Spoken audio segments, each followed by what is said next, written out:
Welcome, everyone. I wanted to jump on and do sort of a riff on some of the other things going on around the exact Uranus nodal square.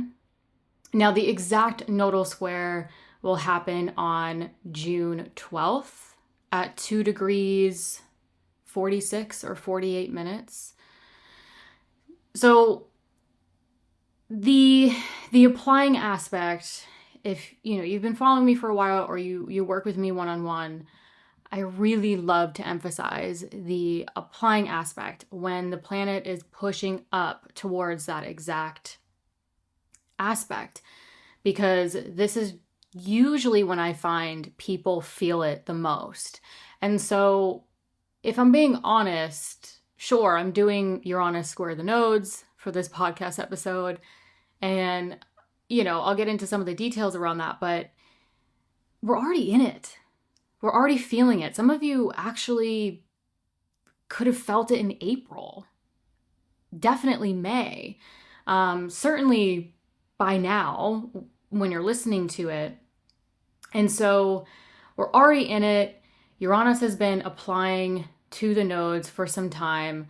But the days leading up to the exact square, there is this really fascinating Mercury-Saturn square. Now, for those of you who are new to astrology or new to how I do astrology, I really like to think of squares as action aspects. They create a little bit of tension or friction in our lives to get us to get up and go, to do the thing. And so I've already touched on the Uranus nodal square in the May monthly horoscope. So if you've listened to that, definitely suggest listening to that. That will warm you up to it. I also have a whole Uranus and Gemini podcast episode where I go through way more details of Uranus and Gemini. So definitely check that out. But in this podcast episode, I'm going to do things a little differently, because if I'm being honest, you can look up on Google, on AI, Uranus square the nodes. You can look up all of these things and get a general idea and feel for it. And so I like to provide, or I try to explain things for people who are new to it, but also apply my own twist to it, my own perspective that is a little different, because there's a million, Uranus nodal square articles and, podcast episodes and people talking about it. And it's very, very important. But I want to talk about some of the things going on around the exact square, like the Mercury-Saturn square. Why do I think the Mercury-Saturn square on June 10th, very, very early June 10th? But again, a lot of you could be feeling this in the days leading up to June 10th. But why do I keep bringing up Mercury-Saturn square? Well, Mercury rules Gemini, where Uranus is.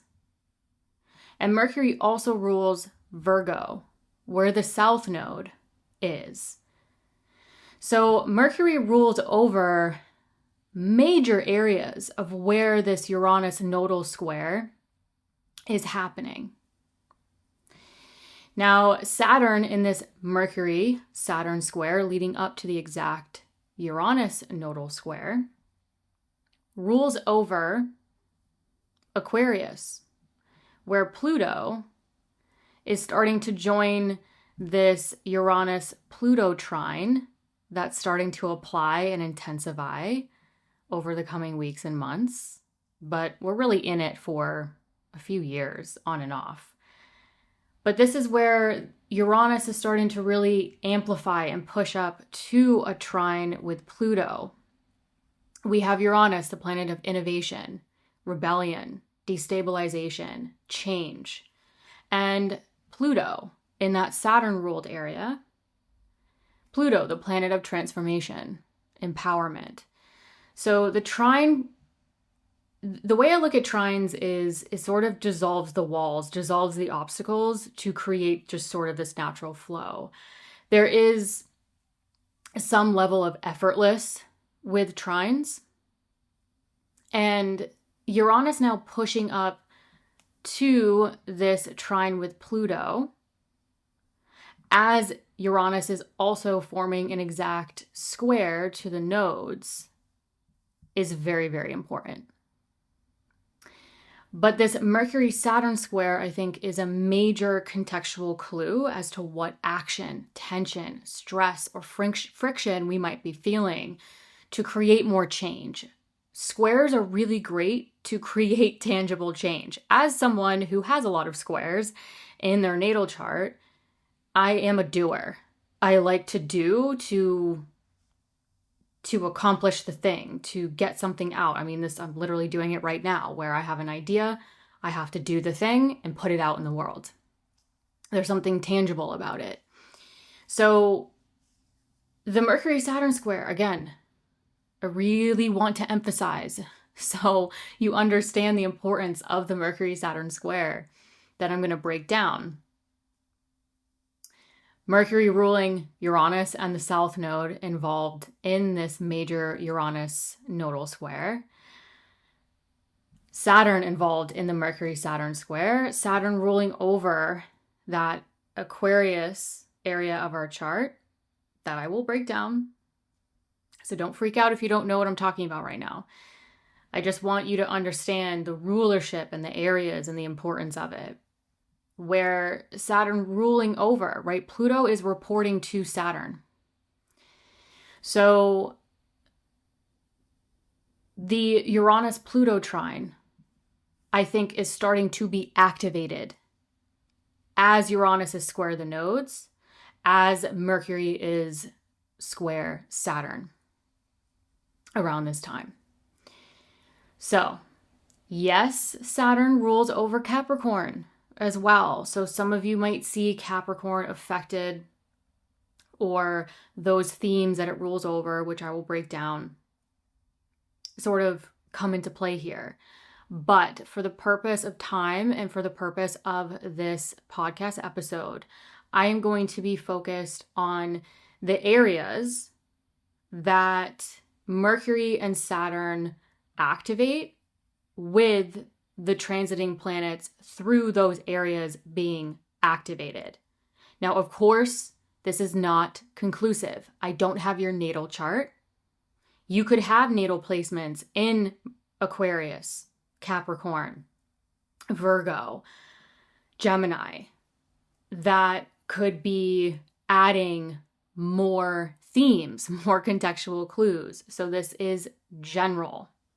But I think whether you have natal placements there, whether you don't, I think there's really important areas of our chart and thus life that are really being activated for action and change as Uranus is increasing, amplifying that innovation and change to the area of Gemini. So it sort of seems as if the Mercury-Saturn square leading up to the exact Uranus nodal square is like a trigger point or even a reality check, right? We're dealing with Saturn.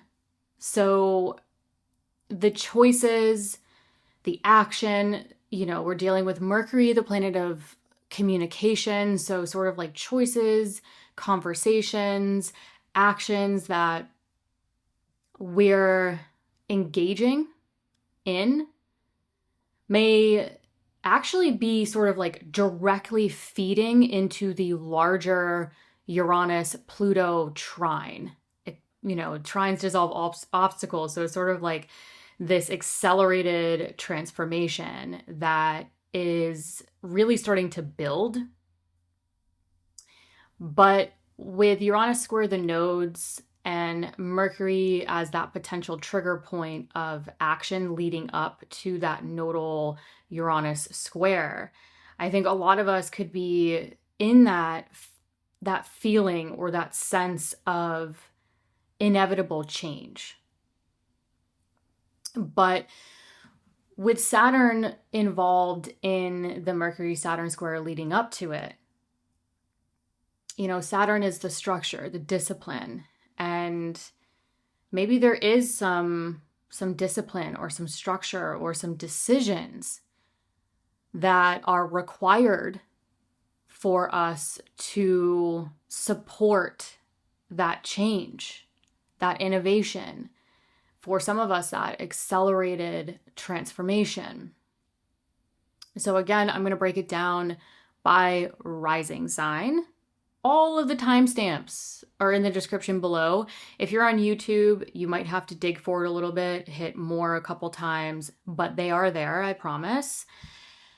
Anyways, the main things, again, that I'm going to touch on are the Mercury-Saturn square leading up to the exact Uranus nodal square. And then I'm going to touch on the new moon that sweeps through on June 14th after these squares take place. So it's sort of like the conversations, the actions, the things that sort of build up, happen, and then start to separate and walk away from each other.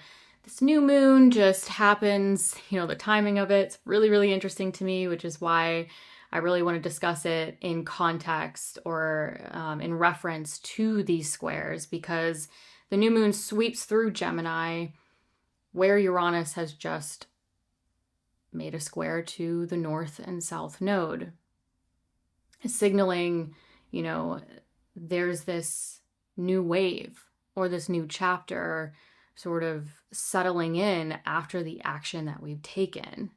And this new moon, I think, is really important to pay attention to, sort of the themes, the things that are going on, and how they could really sort of unfold and build over the next 5 or 6 months, because the full moon that's associated with this new moon. So if you're new to astrology, you're new to lunar cycles, we get the new moon in Gemini, and then about 5-6 months later, that full moon in Gemini takes place, and it sort of brings it to life. It culminates it, it illuminates it. So some of the themes or the things that we're thinking about starting, initiating around the new moon, it can sort of come back or come to life with the full moon in that area, theoretically. So the full moon that takes place in Gemini will be in November of 2026.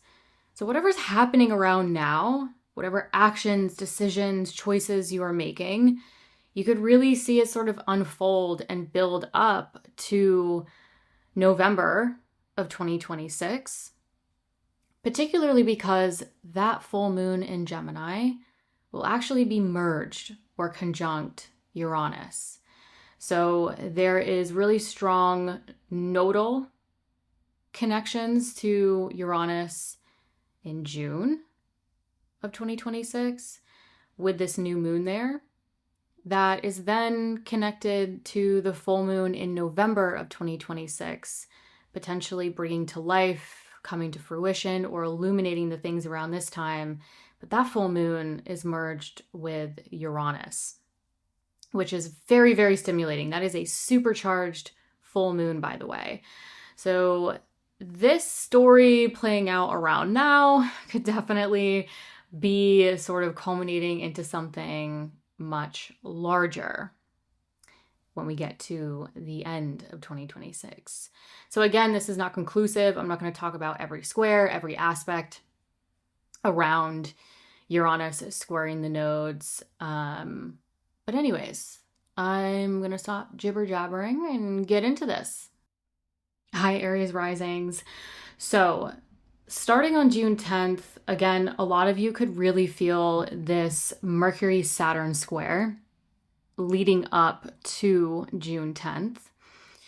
But this Mercury-Saturn square is happening across your first house of self and your fourth house of home, family, property, and real estate. So your abode, your foundation. And a lot of you could see maybe the action, the conversation, the situation play out personally, but also with your sort of personal and, your emotional foundation, your security, relationships with family, property, real estate. But again, we're talking about the Uranus nodal square, where Uranus is in that Mercury ruled area. So the Mercury-Saturn square, I think, could really influence this Uranus in that Mercury-ruled Gemini third house of yours. So Uranus could really be sort of, or has been, potentially sort of amplifying innovation, change to maybe your thinking, your communication. Now, if you work in communication fields, particularly because this Mercury-Saturn square, Saturn involved in this square, rules your 10th house of career.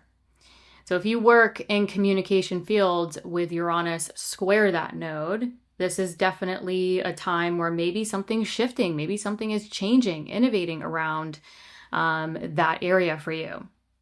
But generally speaking, Uranus really amplifying that square to the nodes, your thinking, your communication, short distance travel, paperwork, appointments, phone calls, your local neighborhood, siblings.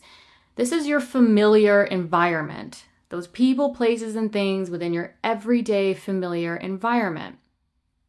And so there could be some shifts, some changes, some innovation there that this Mercury is influencing in this square to Saturn. Some of you could really be taking action around sort of your foundation, your personal needs to accommodate whatever change is happening there. Now, Mercury also rules your Virgo 6th house of daily work, health. I like to think of the 6th house as sort of the daily grind, your routines, your health, your daily work. This could be even your habits to your domestic life. So I think the Mercury-Saturn square around this time, I think, could have a lot of you taking action to sort of create those changes to your work, your routines, your habits, your health that could be influencing or playing a part in whatever is innovating and changing with Uranus in that other Mercury-ruled area of your communication, paperwork, appointments, siblings, your familiar environment.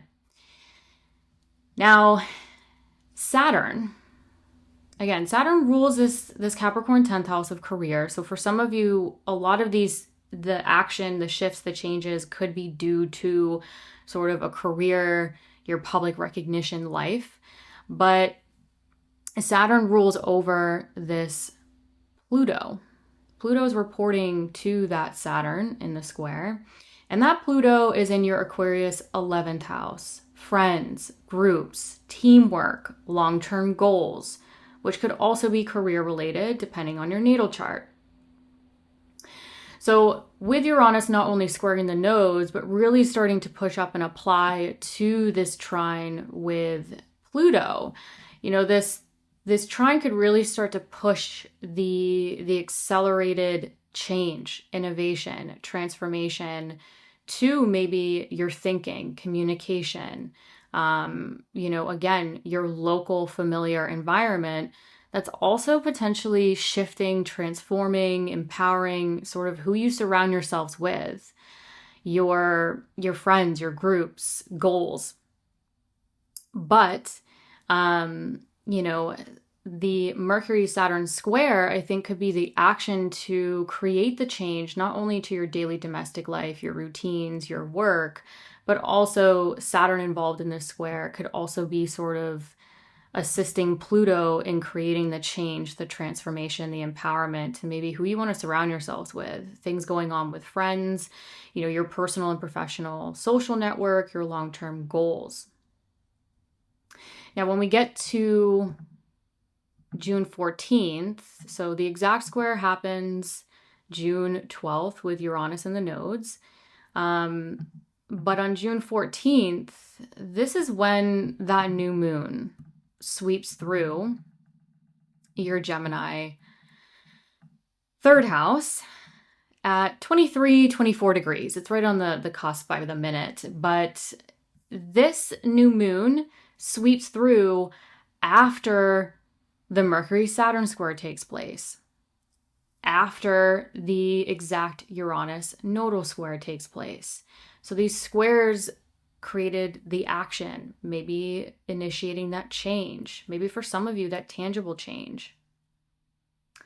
And the new moon sweeps through, and it's basically, I think, a time where you could really be sort of integrating, initiating, or because this is in a mutable sign, this could be sort of the adaptation. You know, some of you could be really, with this new moon, sort of adapting to that change and that action. So this new moon, as mentioned in the intro, is connected to the full moon that will take place here in your Gemini third house. Again, thinking, communication, short distance travel, paperwork, appointments, local neighborhood, siblings, your familiar environment. And so this new moon connected to the full moon that will culminate here in November of 2026 will be merged, conjunct this Uranus here, signaling that whatever's happening around this time could be directly connected or, come to fruition or play a part in what you're really cultivating and growing over the next 5-6 months that could really be initiating now. So again, I think this Mercury-Saturn square leading up to the exact Uranus nodal square, I think could be that trigger point of action and change to, I think the Mercury ruling this Gemini third house and this Virgo sixth house where Uranus is square to that south node. I think a lot of you could be really changing sort of like your daily domestic life, your routines, your work, your health, taking care of appointments, errands, phone calls. This could be sort of like a daily domestic sort of busier time for some Aries risings where the Saturn involved in the square, it could be to ultimately create, more alignment in your social network, your communities, your long-term goals. But Saturn, again, also ruling this 10th house, a lot of you could be taking care of things and shifting things, and with Uranus, even innovating or destabilizing to create sort of new opportunities, new outcomes, new ways of existing or doing your career, your business, your public recognition with Saturn involved in that square, ruling that 10th house. So I think for a lot of Aries risings, you could be taking care of sort of the mundane, the daily stuff to support sort of the larger, more visible area of your public life around this time, where this new moon is helping you sort of initiate that and take care of that in the third house, where that can ultimately, again, grow towards that full moon in November of 2026. Hey, Taurus risings. So leading up to the exact Uranus nodal square, June 10th, very early on June 10th. Honestly, I think a lot of you are going to feel this in the days leading up to June 10th, but for this podcast, I'm sticking to the exact. So leading up to June 10th, this is when the Mercury-Saturn square is really going to start to amplify and apply. Now, the Mercury-Saturn square, it's happening between your Aries 12th house of subconscious thought patterns behind the scenes. The 12th house is like, I like to think of the 12th house as a private house. It's sort of like what's hidden, what is sort of behind the scenes. And with Saturn ruling your Aquarius 10th house of career, public recognition, a lot of you could be sort of working on something behind the scenes or mentally untangling something with sort of your career, your public recognition, or what feels fulfilling to you. But anyways, I'll break that down a little bit more in a minute. But again, staying on track, not getting too off on tangents here. The Mercury Saturn square, so is happening across your 12th house of behind the scenes, the subconscious thought patterns, and Mercury being in your Cancer third house, this is also involving sort of your information, communication, where Saturn ruling that 10th house of career, if you work in communication fields, you work with like short distance travel, transportation, technology, those types of things, this could really be sort of a career work transit for you. But more generally, you know, Mercury being in that Cancer third house involved in this square, it's also involving sort of like your local neighborhood. Your third house is like your everyday familiar environment. And that could include like your neighborhood, your siblings, you know, those people, places, and things you're sort of interacting with on a daily basis that we even take for granted because it's just so familiar. You know, Bernadette Brady, I love how she describes the third house as like your backyard, you know, and your backyard could be like the town you grew up in and never left, or it could be your backyard could be the whole country you live in if you do a lot of travel. You know, it's really just from your perspective, like what's familiar to you. And so a lot of you could be seeing sort of the action or things play out among, you know, your siblings, your extended family, your communication, really things happening in your daily environment that could also be sort of impacting or playing a part in what's going on with you mentally, what's going on with you sort of behind the scenes, or vice versa. But I think where things might resonate a little bit more for Taurus risings is going to be those Mercury ruled areas, particularly because Uranus will be squaring the nodes in that Mercury ruled Gemini second house, which rules over really your personal resources and, you know, your security. So your financial income, your self-worth, your value system. And that Uranus square the nodes, where the south node will be in that other Mercury ruled area, that Virgo fifth house of creativity and really the results of creativity, which could be life itself. So children, if applicable to you, or sort of like your artistic pursuits, romance, you know, where are you enjoying life? What is really bringing you joy at this moment? So Mercury involved in this Saturn square, I think, could be, again, sort of that trigger point of action that for some of you could be playing out sort of mentally behind the scenes with Saturn in that 12th house, or you could be sort of communicating it with people in your everyday environment that are close to you. Again, maybe siblings, extended family, those kinds of themes. But I think because the Mercury Saturn square is happening, it could be that trigger point of action to really maybe initiate change to the Mercury and Saturn ruled areas. Now, because Pluto is really starting to be involved in this Uranus-Pluto trine, I think your Aquarius 10th house could be more emphasized around this time, maybe compared to the other Saturn ruled area of Capricorn, this 9th house. But again, it depends on your natal chart. If your midheaven is in Capricorn, I think this could be heavily career, social status, public recognition, you know, those themes being really amplified around this time. But again, take what resonates. The Uranus applying to this trine with Pluto, right? We have Uranus in a Mercury ruled area, Mercury forming that square to Saturn.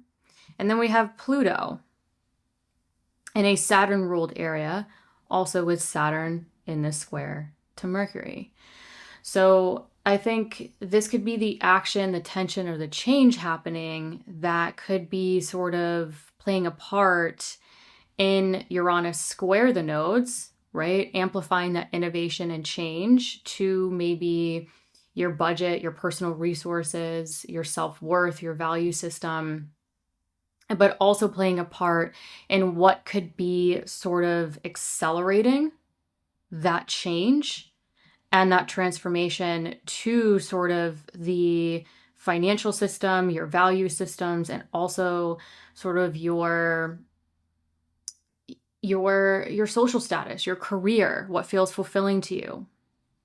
So again, I think some of you with the Mercury Saturn square, you could be really taking action to create the change to Uranus, already amplifying the change to what is valuable to you, your security, your financial themes, your self-worth, but also taking action to support those fifth house themes of children, if applicable, your creativity, your artistic pursuits, romance, what is joyful to you. Where I think Saturn involved in that square, a lot of you, it could be sort of, ninth house related, maybe growth and potential themes, where some of you could be taking action to maybe continuously support or create structure and longevity with Saturn to the area of growth and potential. But I also think the Mercury Saturn square, a lot of you could be sort of mentally untangling or sort of taking action and working on things to find ways to create that longevity, commitment, and structure to sort of the career, what feels fulfilling to you, or public recognition themes. Now, the exact square with Uranus happens on June 12th, but on June 14th, that new moon I mentioned starts sweeping through that Gemini second house of earned income, your self-worth, sort of your personal resources.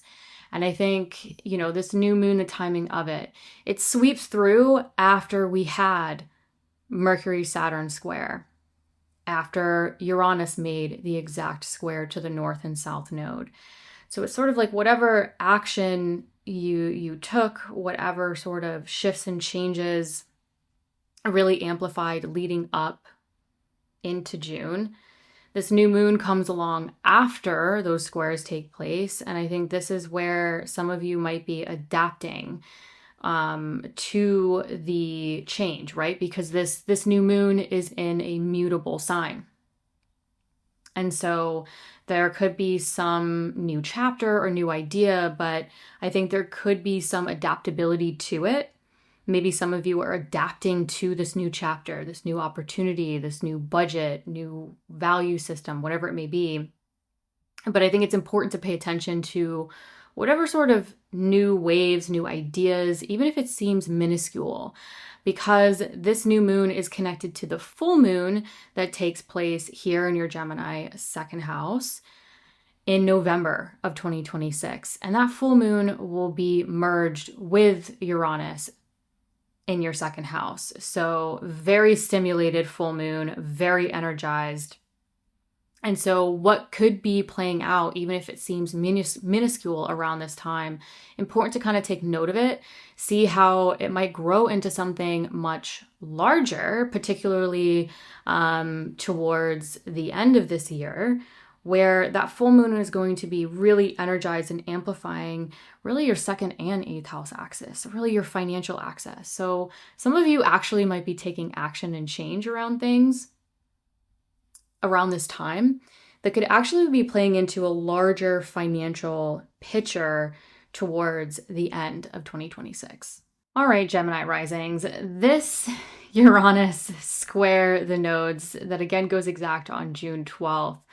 I think this is really important for Gemini risings because this is happening in angular houses for you. So let's break this down a little bit because I think the days leading up to the exact Uranus nodal square are going to provide the necessary action to sort of step into a lot of the change that's happening. So on June 10th, really early on June 10th, but To be completely honest, I think the days leading up to June 10th is where you're probably a lot of you are gonna feel this more. This is when Mercury will square Saturn. Mercury rules your first house of self. So the square that's initiating action around this time, leading up to the exact Uranus nodal square, involving the planet that rules your physical body, independent action, appearance, really how you move through the world, is involved in a square to Saturn, but it also rules over this Uranus. Uranus in your first house of self is literally reporting to this Mercury in this square, initiating action with Saturn.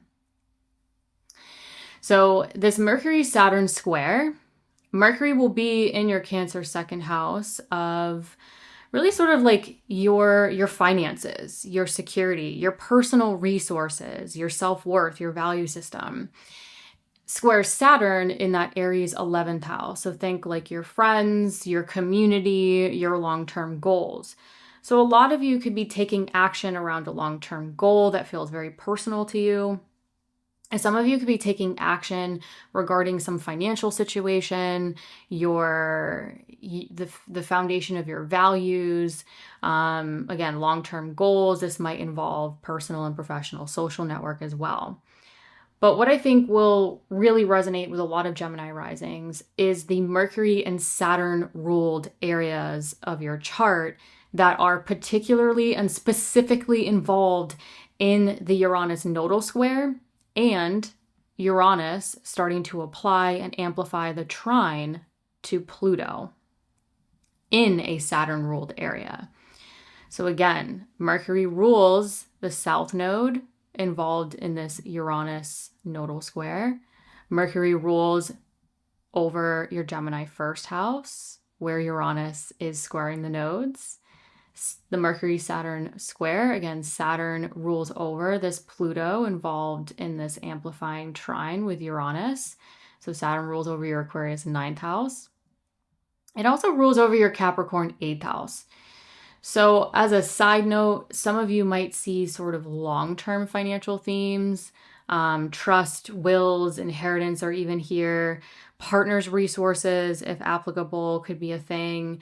Making big transformational decisions or transformational work might be involved. So again, with Mercury in your second house of personal resources and square Saturn involving the opposite financial house, really strong financial themes could be coming up for some Gemini risings. But again, Mercury square Saturn. Mercury square Saturn could be initiating that action, that tension to sort of assist, or it could be playing into this increased change around who you are, your identity, how you move through the world. Mercury square Saturn, and Mercury ruling the south node in your fourth house of home, family, property, and real estate, the foundational area of your lives. The Mercury Saturn square, there could be some action and change going on as Uranus is increasing some change around you personally, but also you could be taking action to sort of support or sort of assist whatever is going on foundationally in your lives. Now, Mercury square Saturn. Saturn, again, rules over this Aquarius 9th house of travel, knowledge, spirituality, publishing, if applicable. So with Saturn ruling this Aquarius 9th house where Pluto is, this Mercury-Saturn square could also be assisting this accelerated trine, this accelerated change and innovation around who you are, taking independent action, but how it's also playing into something transforming, something empowering regarding your knowledge, your higher knowledge, your truth, your belief. Some of you, it could be related to spirituality, travel, publishing, teaching, which could also be career related for some of you if those are sort of integral themes in what you do in the world. So Saturn ruling this area in the square with Mercury could also indicate that the action you are taking is actually creating constructive, right? Saturn, constructive expansion, growth, and potential, right? I like to think of the ninth house as the area of growth and potential. And so Mercury square Saturn, yeah, maybe there's financial themes, maybe there's goals, or there's things going on with your communities, your groups. But I think whatever action you're taking that might involve some of those themes for you, you could be actively creating the shift and the change to something foundationally, but also helping support whatever accelerated change and innovation you want to make to not only you personally, but also creating that constructive expansion, transformation, growth, and potential to sort of the bigger picture of your lives. Now, again, the exact square is angular for Gemini risings, and it's going to involve, obviously, the square to the north and the south node across your 10th and your 4th house. So this is another indicator that there could have been a lot building or continuously building regarding sort of like your social status, your public recognition, your career, your business, but also the foundation of your life, your home, your family, your property, and your real estate. So I think a lot of Gemini risings, you could be really stepping into a new sense of self, and that is consequently changing sort of what you do in the world, but also consequently changing sort of the foundation that supports that. And for some of you, this might require those financial themes I discussed, or, constructively creating that growth and potential to support that foundation. Or some of you might be really having to take action to change, especially with Mercury ruling the South Node in that 4th house of home and family, and Mercury ruling over this Uranus in your Gemini 1st house of self. Some of you might be sort of communicating, kind of, making that constructive change with Saturn involved to have a more supportive foundation. What is emotionally and physically going to support you, and sort of the changes that you feel, or how you're sort of changing the way you move through the world, but how also for some of you, it could really support the career, the business, the things that feel more fulfilling to you. Now, as I mentioned in the intro, it's really important to pay attention to the new moon on June 14th that sweeps through your Gemini 1st house of self. And this new moon will be at 23, 24 degrees. And so this new moon sort of coincidentally sweeps through this 1st house of self for you after these major squares have happened and they're starting to separate. So this new moon to me signals the sort of the start of the change, right? This new moon and Uranus, as well as the nodes, they're in mutable signs. So this new moon could be sort of the adaptability. So some of you could be stepping into a new chapter of sort of having to be adaptable. So it's interesting. It's sort of like, I think some Gemini risings, you might be stepping into like new ideas, new projects, new chapters, new opportunities that might require you to be flexible and adaptable along the way. But regardless, this new moon is in this 1st house after these really strong, activating squares have happened. So maybe you've taken the action. You've done a couple things to kind of create sort of new outcomes or new potentials to unfold. And this new moon is directly connected to the full moon that will take place here in your Gemini first house in November of 2026. And that full moon will actually be merged. It will be conjunct Uranus in your first house of self.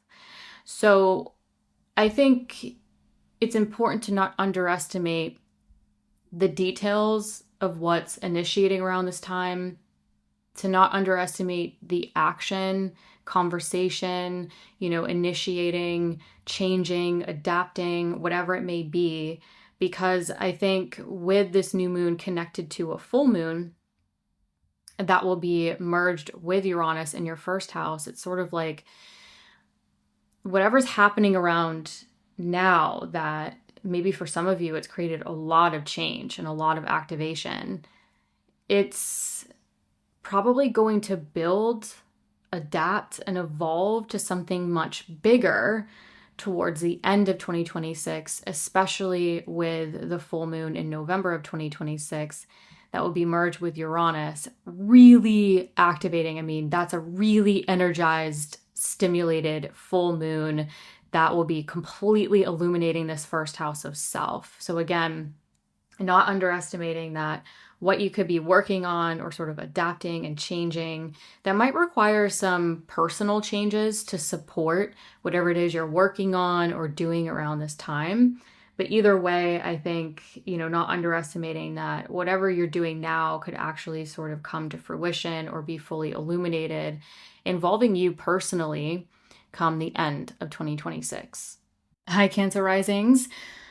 Okay, so again, leading up to the exact Uranus nodal square, I'm going to start on June 10th, very early on June 10th, where I am, but I think a lot of you will likely feel this in the days leading up to June 10th as Mercury is pushing up and applying to a square with Saturn. So this Mercury-Saturn square, this is happening with Mercury in your first house of self, independent action, appearance, and with a Saturn in your Aries 10th house of career, business, your social status, your public recognition, fulfillment. So a lot of you could see sort of situations come up, or the things that might initiate the action might be with you personally, but also through sort of what's going on with what feels fulfilling to you, what's going on with your career, your public recognition. And so some of you might see it play out along or among those areas. But I think where the more activated areas with this square might be those Mercury ruled areas, particularly Uranus in your Gemini 12th house, which is Mercury ruled, and the South node in this Uranus nodal square, which is in the other Mercury ruled area of your Virgo 3rd house.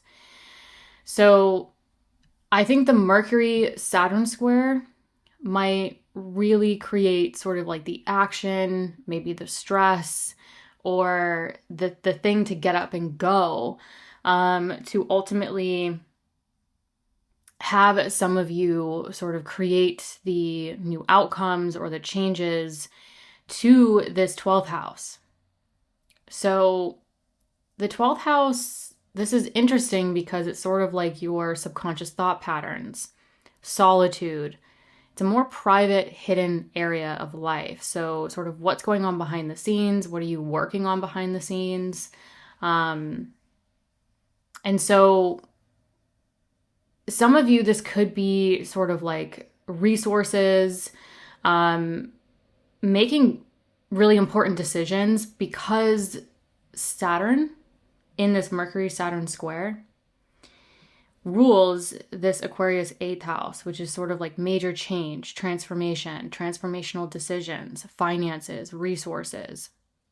So with Mercury ruling the area that Uranus is in, behind the scenes, subconscious thought patterns, sort of what's going on that's more hidden, more private, and Mercury square Saturn, where Saturn rules this Aquarius 8th house of those, changes, transformational decisions, the finances, the resources.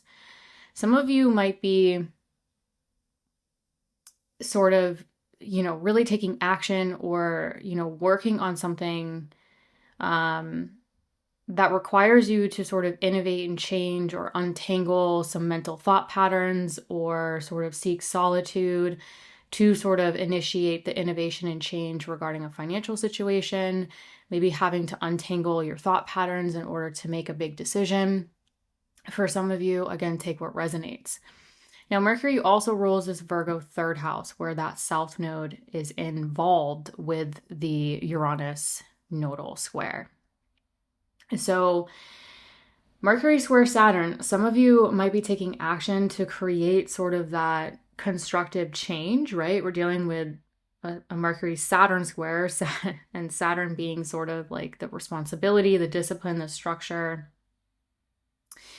And so I think the Mercury Saturn square leading up to this, it's sort of indicating for some of you that the action that you're taking could quite literally be sort of constructive communication, constructive conversations that might be playing into maybe what you're untangling behind the scenes, or maybe there's constructive communication and conversations with siblings, extended family, things going on in your immediate environment that's playing into maybe like a major decision that you're having to make or a financial decision you're having to make. But regardless, this 3rd house is also sort of like your familiar environment. So this could involve, those people, places, and things within your everyday environment sort of playing a part in what is going on at this time. Some of you could be also taking action to shift something about your familiar environment. So some of you might be taking action by sort of like appointments, errands, to-do list, to sort of shift whatever is necessary that needs to change within your familiar environment to maybe support what's going on elsewhere. So I also want to point out that with this Mercury Saturn square, Saturn also rules this Capricorn 7th house. So the 7th house is personal and professional partnerships. So this could also involve, long-term partnership, marriage if applicable, business partnerships as well. But I want to emphasize Saturn ruling over this Aquarius 8th house, where Uranus is starting to apply to that trine to Pluto, because Pluto is reporting to Saturn in this Mercury Saturn square. So I think this Mercury Saturn square could also be playing into this Uranus Pluto trine going on between your 12th and your 8th. So whatever action you're taking could also be sort of constructively helping that acceleration, innovation, transformation to maybe whatever you're working on behind the scenes, what's playing out sort of more privately, but also how maybe some of you are focusing on your long-term finances, your long-term resources or a partner's resources, or, maybe there is some major decisions that some of you are untangling or trying to make around this time that could somehow play into sort of the natural flow to what's going on behind the scenes and how you're trying to sort of empower and transform your long-term financial future, making sort of transformational decisions, transformational work, resources, partners' resources, if applicable. Now, when we get to June 14th, so after the exact Uranus nodal square and the Mercury Saturn square, lots of other squares going on, if I'm being honest, around this time, this new moon sweeps through that Gemini 12th house of yours. And this new moon will be at 23, 24 degrees. And so I think it's really fascinating how we have these really activating strong squares. leading up to the exact Uranus nodal square. And then this new moon just happens to sweep by the area that Uranus is in. And I think this new moon, with it being in a mutable sign, some of you might be stepping into a new chapter that requires some level of adaptability. Some level of, this feels really new, this feels really innovative, maybe with Uranus. Maybe some of you have had to make some changes that sort of feel new or a bit wonky.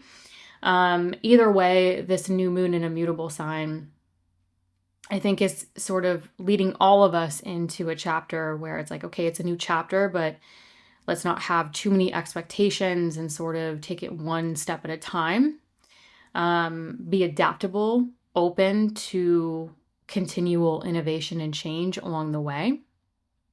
Either way, I think this new moon in the 12th house could help some of you maybe establish sort of new mental thought patterns, new ways of mentally untangling things. Maybe some of you are stepping into a new chapter of, working on something behind the scenes. And that might be, financially related, resource related, an investment. For some of you, this could also, with Saturn in the 10th, this could also be, career, business, public recognition related.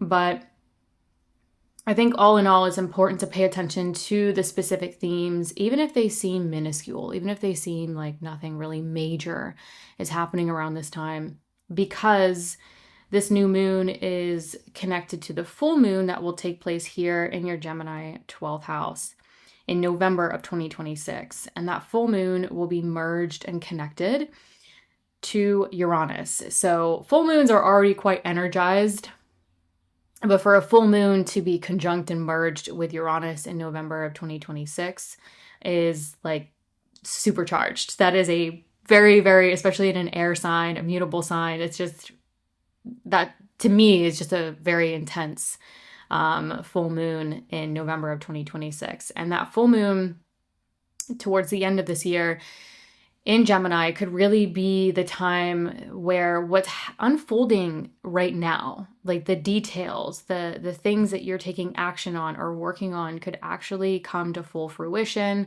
be illuminated, be sort of even supercharged conjunct Uranus in November of 2026.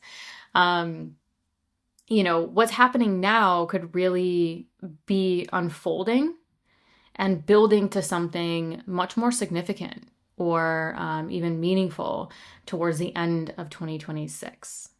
Hey, Leo Risings. So leading up to the exact Uranus nodal square, I'm on June 10th, very, very early on June 10th, where the Mercury-Saturn square will be exact. But honestly, the days leading up to the Mercury-Saturn exact square, you'll probably feel it more. So let's break this down a little bit more.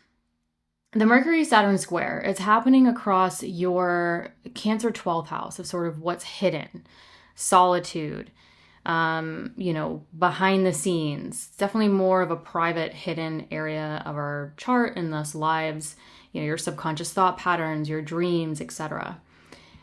And Saturn in your Aries 9th house. So your knowledge, spirituality, publishing, teaching, long distance travel.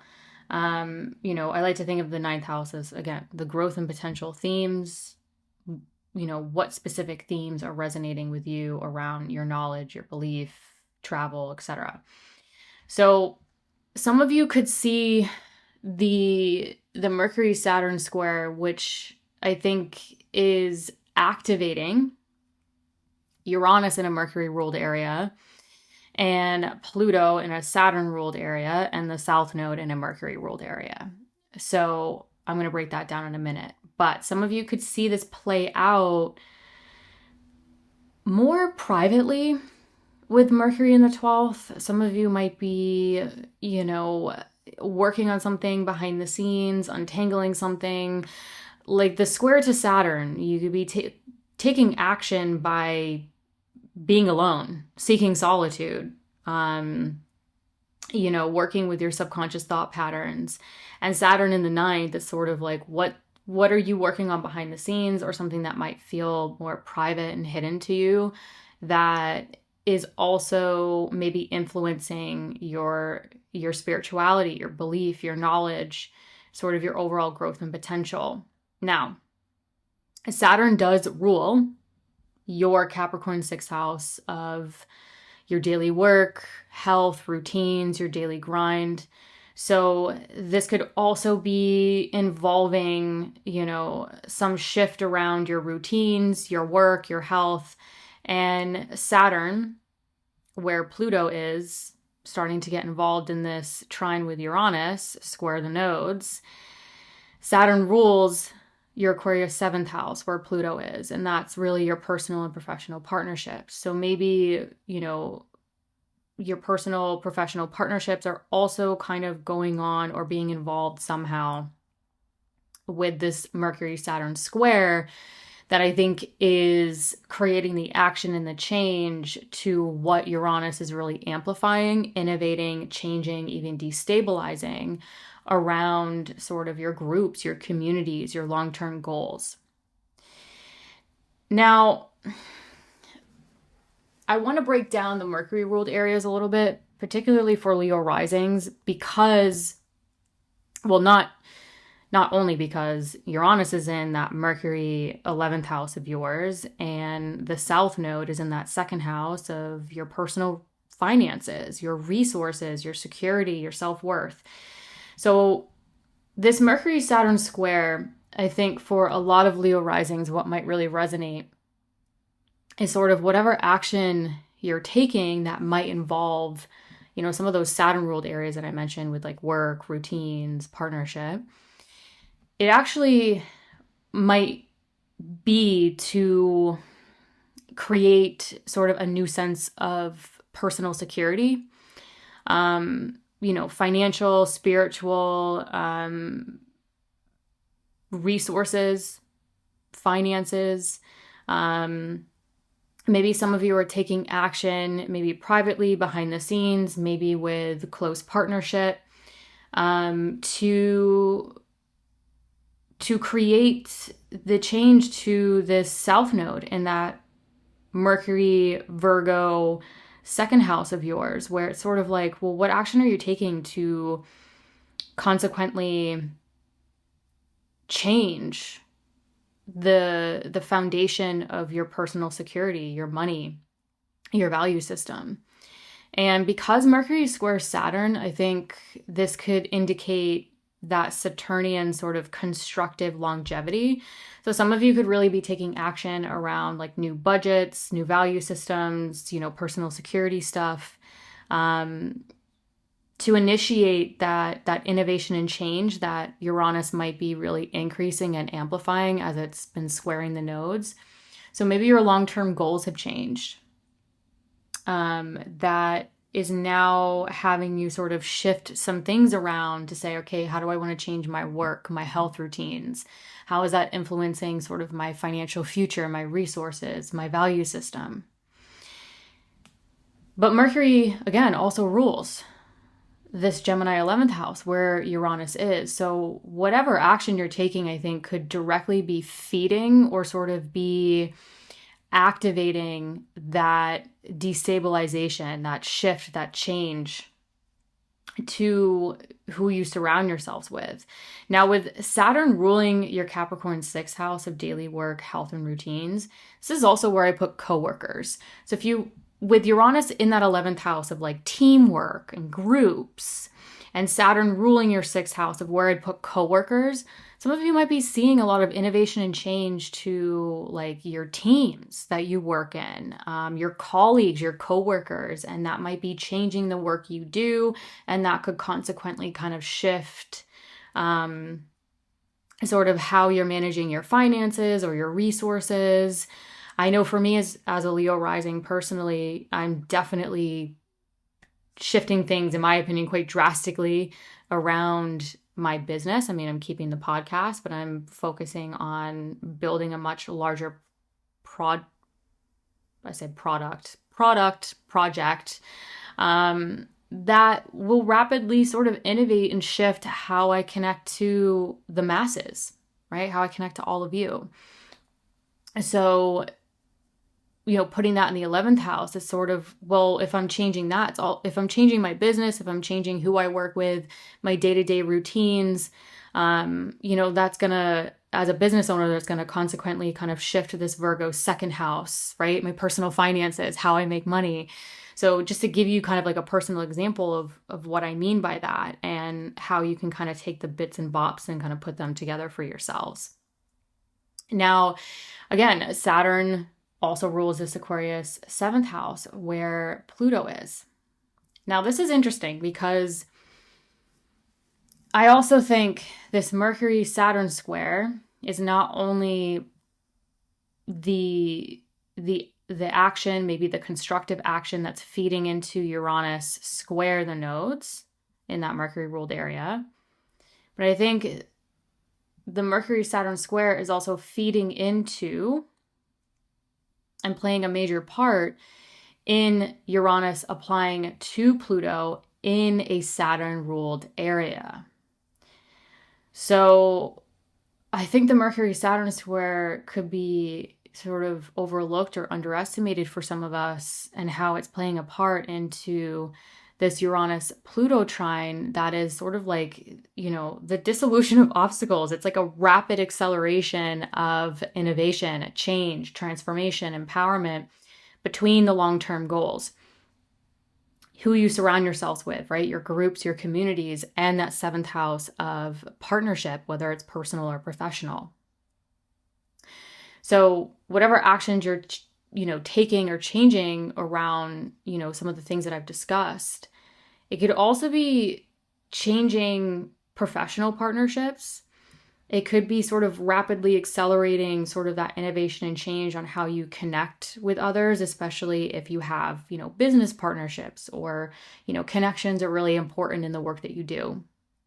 But this could also drastically innovate and change your personal partnerships.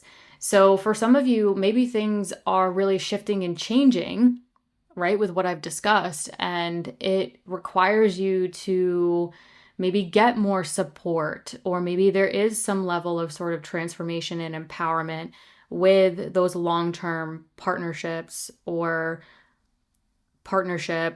marriage, if applicable to you, that's also playing a major role in maybe supporting this transition or change in, whatever is shifting and changing around the long-term goals, the work that you do, the routines, the finances, all of that. The exact square, again, happens on June 12th, but the days after the exact square, so jumping to June 14th, there will be this new moon that sweeps through that Gemini 11th house around 23, 24 degrees. And this new moon just happens to sweep through after these major squares happen. So it's interesting, the timing of the squares, the action, the tension, the change. And then this new moon just happens to pop in to your 11th house of long-term goals and groups and communities. And I think it basically is a time where maybe a lot of Leo risings, you're ready to kind of step into that new chapter of, who you want to surround yourselves with personally, but also maybe some changes professionally, and also maybe some sprinkles of like having new goals, new aspirations with what might be shifting and changing in your lives, whether it's professional or personal. And this new moon is, again, directly connected to the full moon that will take place here in your Gemini 11th house towards the end of November 2026. And that full moon will be merged or conjunct with Uranus. And I mean, full moons in and of themselves are quite energized. But for a full moon to be merged with Uranus, very stimulating. That is a very stimulating, energized full moon. And so maybe some of you are going through some minor shifts and changes that you might overlook, might seem minuscule, But I would not underestimate the ideas, the actions, the things that you're shifting and changing around this time, because it could be something that adapts, right?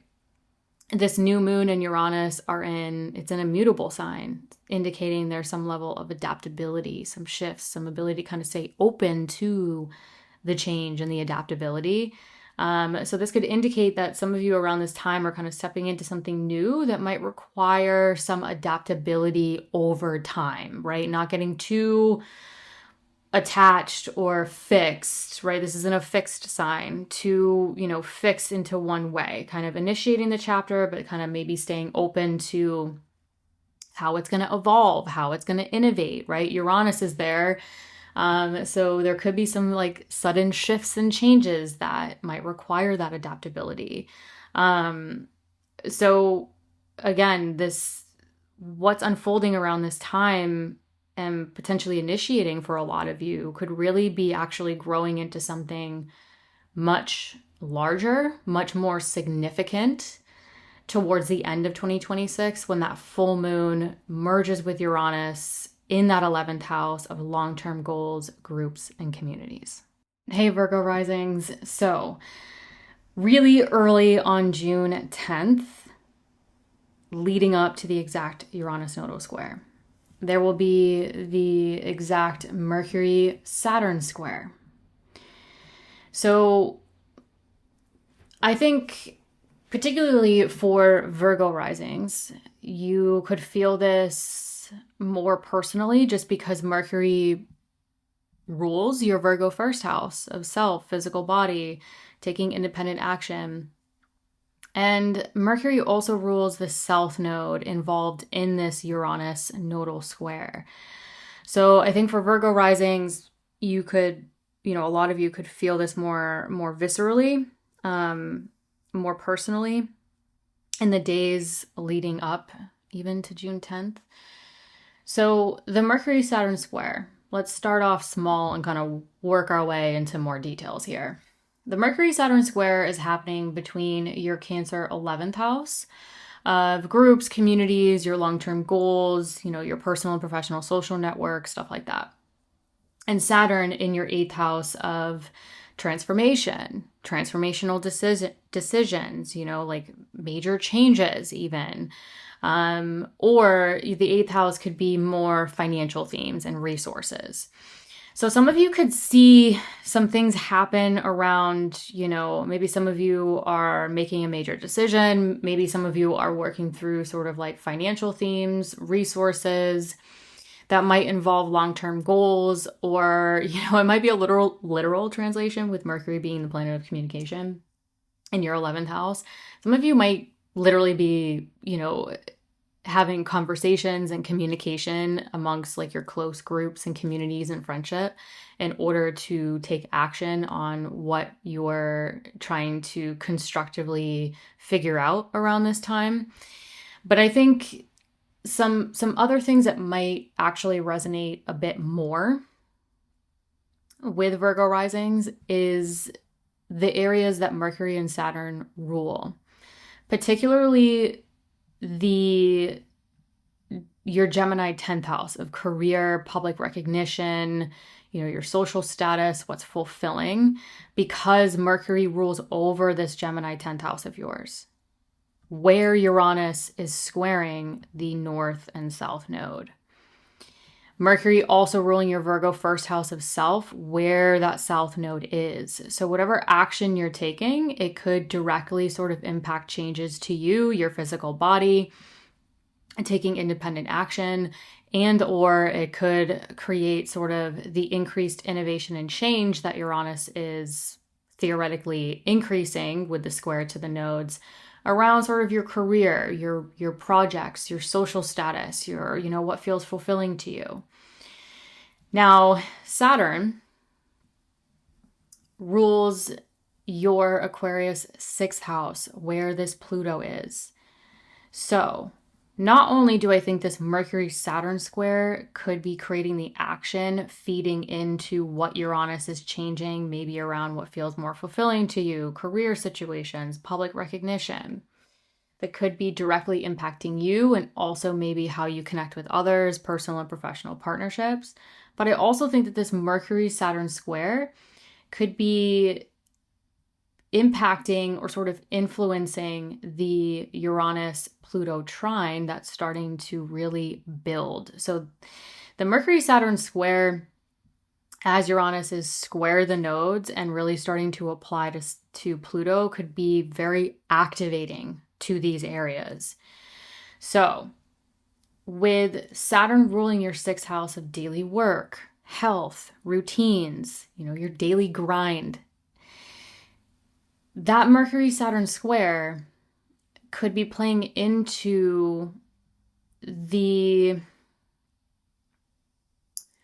Uranus-Pluto trine, where a lot of change, innovation could be happening to continuously change and transform, or maybe get you to empower sort of the work that you want to do, your routines, health, wellness.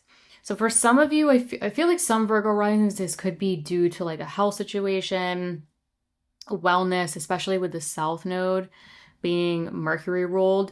So I think it's interesting how Mercury rules the South Node in your first house of the physical body, and Mercury square Saturn. Saturn rules your sixth house of health, wellness. So for some of you, this could be very much like your health, your wellness, routines, those kinds of situations, and how some of you are sort of playing into this trine of like, how do I innovate and change like my career, the work that I want to do, what feels fulfilling to me, to maybe support that empowerment around the health and vitality you want to feel.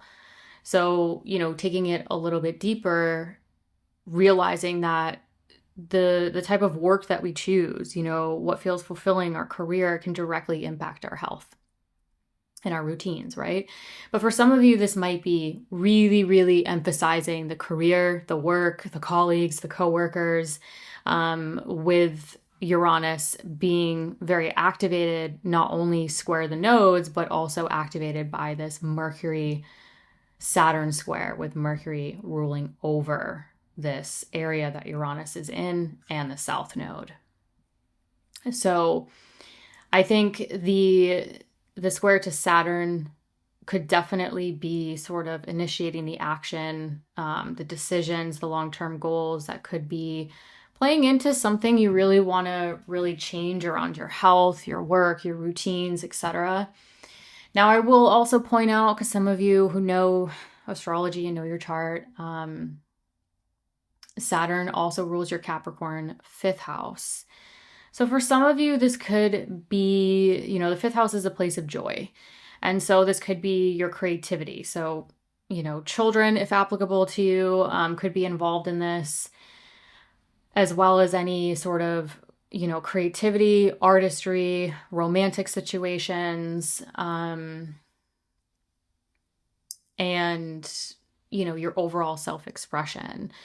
Could be sort of some other themes that might be sprinkled into this or playing a part in what is changing and shifting.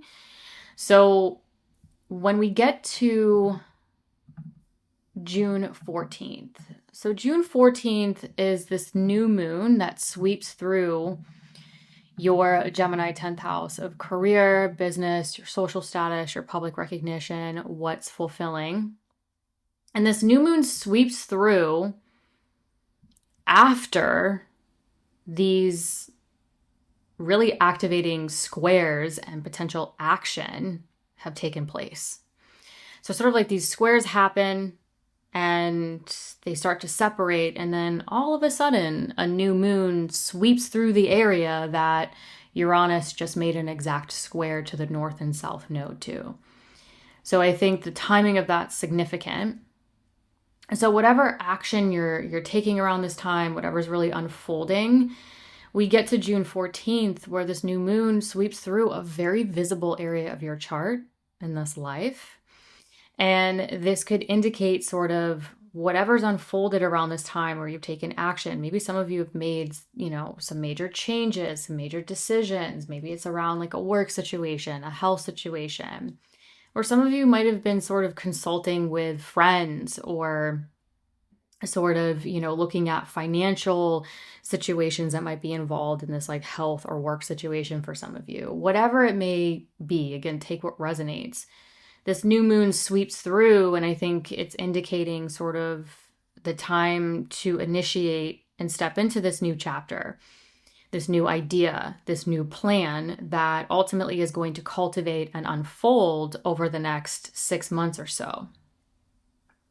Now, this new moon with Uranus and even the North and South node, they're in mutable signs. And basically what that means on a general level is there's some adaptability to it. There's qualities of adaptability, sort of being a little bendy. It's not in a fixed sign, so it's not fixed and follow through. It's we're stepping into this new chapter, this new idea after some change, but maybe indicating the need or the feeling of saying, all right, we're going to step in this direction, but maybe it feels really new with Uranus. It feels really innovative. It feels like a lot of change has happened even for some of you, and it feels really new. And so some of you might literally be stepping into something new or a new way, a new thought, anything that might have some of you saying,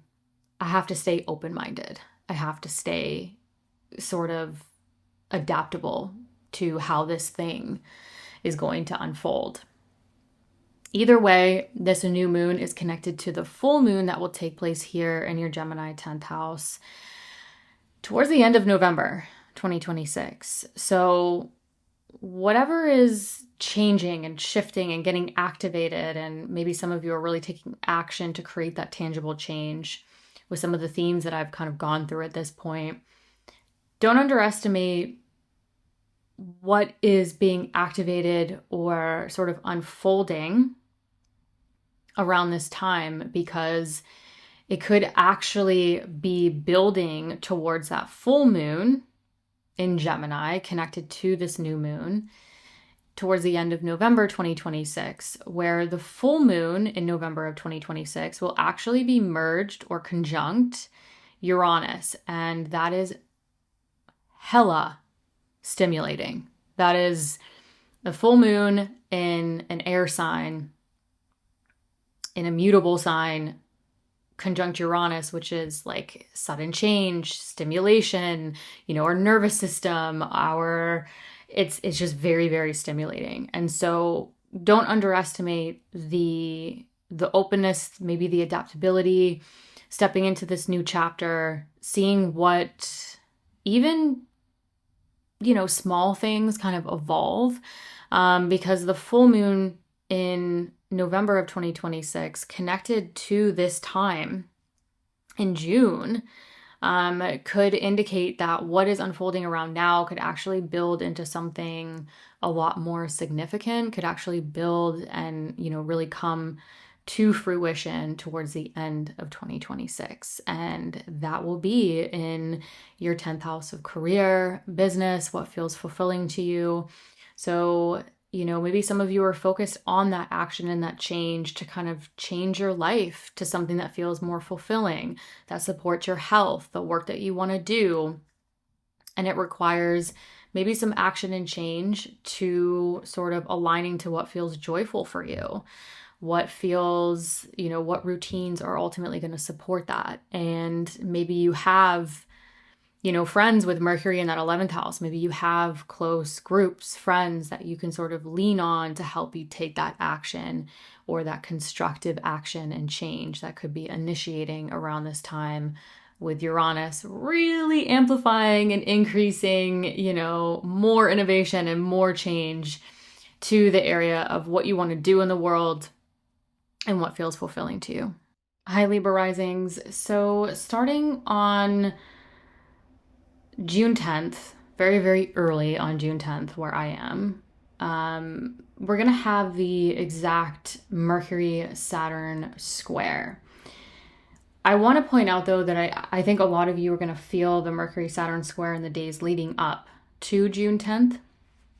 But this Mercury Saturn square, I think, is really going to activate the Uranus nodal square, because Mercury rules over your Gemini ninth house where Uranus is.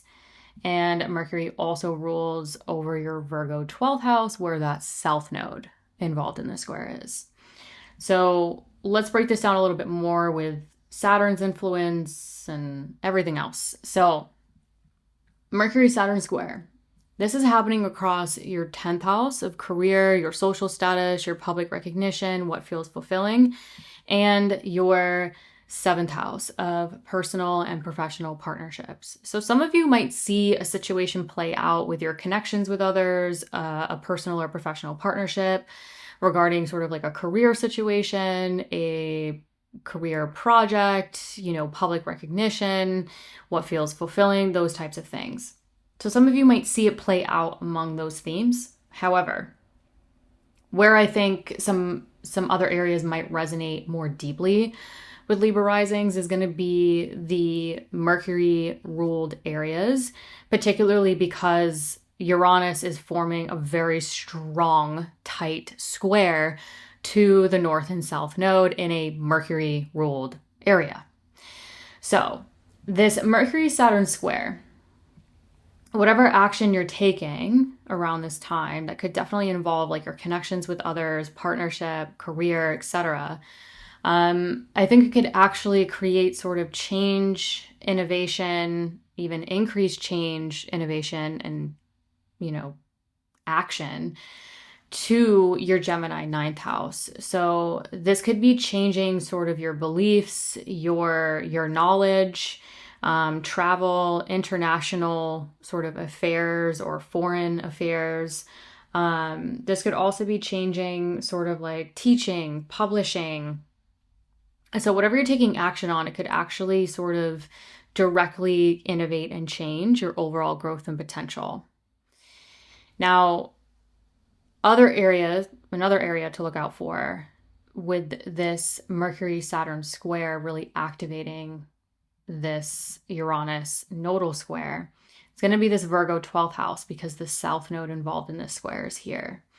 And so whatever action you're kind of changing, the stress, the tension, whatever it may be, it could actually be to maybe release thought patterns, or, the 12th house it's an interesting house because I think it gets a lot of negativity, but, and don't get me wrong, I've had my fair share of, negative experiences with the 12th house. But I've seen a lot of positive experiences too with the 12th house, despite what the ancients say about it. With Mercury ruling that Virgo 12th house and the south node there, this could be like, the 12th house is sometimes where I would put like intuition, psychic abilities, your subconscious thought patterns, meditation, solitude. The 12th house is very hidden, it's very private, it's behind the scenes. And so with Uranus in the ninth house of like spirituality and knowledge and, just like the bigger picture, right? Uranus is innovating, changing, maybe even awakening or destabilizing some of these, like higher mind kind of areas. The square to the south node, where the ruler of that south node, Mercury, is in a square to Saturn. Some of you could be like, whatever action you're changing or going after, it could actually be due to or influencing some sort of like intuitive knowing or subconscious situation or something that you're feeling or sensing sort of behind the scenes. Okay, so for some of you, this could actually be quite intuitive and spiritual. Some of you, this might be, more, I need alone time. I need solitude. I need to kind of check in with myself to process the rapid acceleration of maybe, Uranus's influence on your knowledge, your spirituality, your truth, your belief, all of those growth and potential kind of themes going on. Now, for some of you, this might be more mundane. This might be just daily life because Saturn rules your Capricorn fourth house of home, family, property, and real estate. So really the foundation of your lives, your emotional, physical foundation. So for some of you, you might be taking action with like a partnership situation regarding your career, what feels fulfilling to you. And that might also be playing into maybe constructively working on something foundational or constructively working on something that's going to support the foundation and these other areas that Uranus is increasing, especially that ninth house. Now, Saturn, the area that I want to focus on a little bit more is Saturn rules over this Aquarius fifth house. Now, the fifth house is creativity, whether it's literally creating life, like children, if that's applicable to you, or your artistry, your self-expression, romance. The fifth house is the place of joy. Now, Pluto is here. And what I want to point out about Uranus squaring the nodes is that Mercury squares Saturn. Mercury rules over this Uranus in a Mercury-ruled sign, and Saturn rules over this Pluto in a Saturn-ruled sign. Uranus is pushing up to a trine with Pluto. So not only do I think that this Mercury-Saturn square can be very like a trigger point or an activation for Uranus square the nodes, but I also think that this Mercury-Saturn square could be an activation for Uranus pushing up and applying to this trine with Pluto. So lots of action and potential change, but also that action and change could be feeding into this increased innovation, change, even awakening or destabilization around sort of like your knowledge, your bigger picture, publishing, teaching, long distance travel, spirituality, higher knowledge. That could be career related for some of you. That is playing into something going on with your children, if applicable. What is transforming around maybe your relationships with your children, if applicable. If it's not children, then, this could be the rapid acceleration of sort of like change based off of, what's changing or innovating around your beliefs, your knowledge, your spirituality. It could be accelerating that transformation to what brings you joy, your creativity, your self-expression, especially if you're an artist in some way, shape, or form. And so for some of you, this could be very foundational, right? With Saturn ruling the fourth. But for some of you, this could really be playing into some sort of rapid acceleration around sort of your truth, your belief, your spirituality, your higher knowledge, sort of the bigger picture. And how that's connecting to or changing, transforming your joy, your creativity, your self-expression. Now, let me see if I just want to make sure, again, I work on the fly here, so I just want to make sure I've gotten my points made, just scanning here.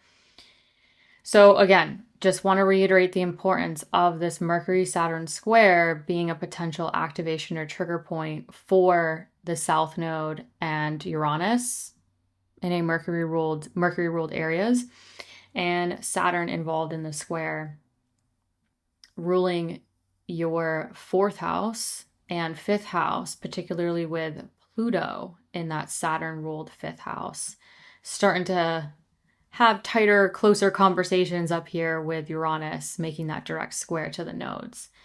So the exact Uranus square happens at 2 degrees 46 minutes on June 12th, as well as other, I'm not going to lie, there's other conjunctions, other squares going on. So there's a lot of activating action and potential stress and like, getting us to get up and go around this time. But when we get to June 14th, this really interesting new moon starts to sweep through your Gemini ninth house. And this new moon will be around 23, 24 degrees. So after Uranus makes the direct square to the nodes, after Mercury-Saturn square, as well as, not going to lie, as I mentioned, the other squares and other situations going on that I'll break down in the June monthly. This new moon sweeps through at a really peculiar time because it's sort of indicating the squares and the action, the change, that has happened, maybe foundationally for some of you, maybe involving sort of your creativity, maybe involving, a personal or professional partnership, also influencing sort of your career, your public recognition, what feels fulfilling. This new moon sweeps through that ninth house after all of that. And I think it's a time where a lot of you might be ready to step into this new chapter of adaptability, right? This new moon, Uranus, square the nodes that are also in mutable signs, right? Mutable signs have a level of adaptability to them, this ability to kind of bend and flow. So this new moon could be indicating sort of this new chapter around, the growth and potential you want to cultivate over the next 6 months, involving sort of your knowledge, travel, spirituality, whatever it may be. Some of you could be career related. This new moon indicates sort of like the new idea, the new chapter, the new opportunity, whatever it may be. And this new moon is connected to the full moon that will happen here in your Gemini ninth house towards the end of November 2026. So that full moon in November of 2026 will actually be merged or conjunct Uranus in this Gemini ninth house, which is a really strong full moon, in my opinion. I mean, Uranus is like the awakener, destabilizer, innovation, change, with the full moon, just, both luminaries involved. It's supercharged. And so I would not underestimate sort of the decisions, the action, the changes that a lot of you are stepping into and initiating that could have a lot of you kind of stepping into a new chapter of growth and potential, maybe more travel, more knowledge, more spirituality. That might be playing into sort of relationships with your children, if applicable, your creativity, what brings you joy. That, again, could involve some personal and professional partnerships as well. But either way, don't underestimate what ideas or things are really initiating around this time, because it could actually build and cultivate into something much larger when the full moon really illuminates this Gemini ninth house come November 2026 with Uranus. Hi, Scorpio Risings. So starting off on June 10th with the exact Mercury-Saturn square. Now, this happens, the exact Mercury-Saturn square goes exact really, really early where I am.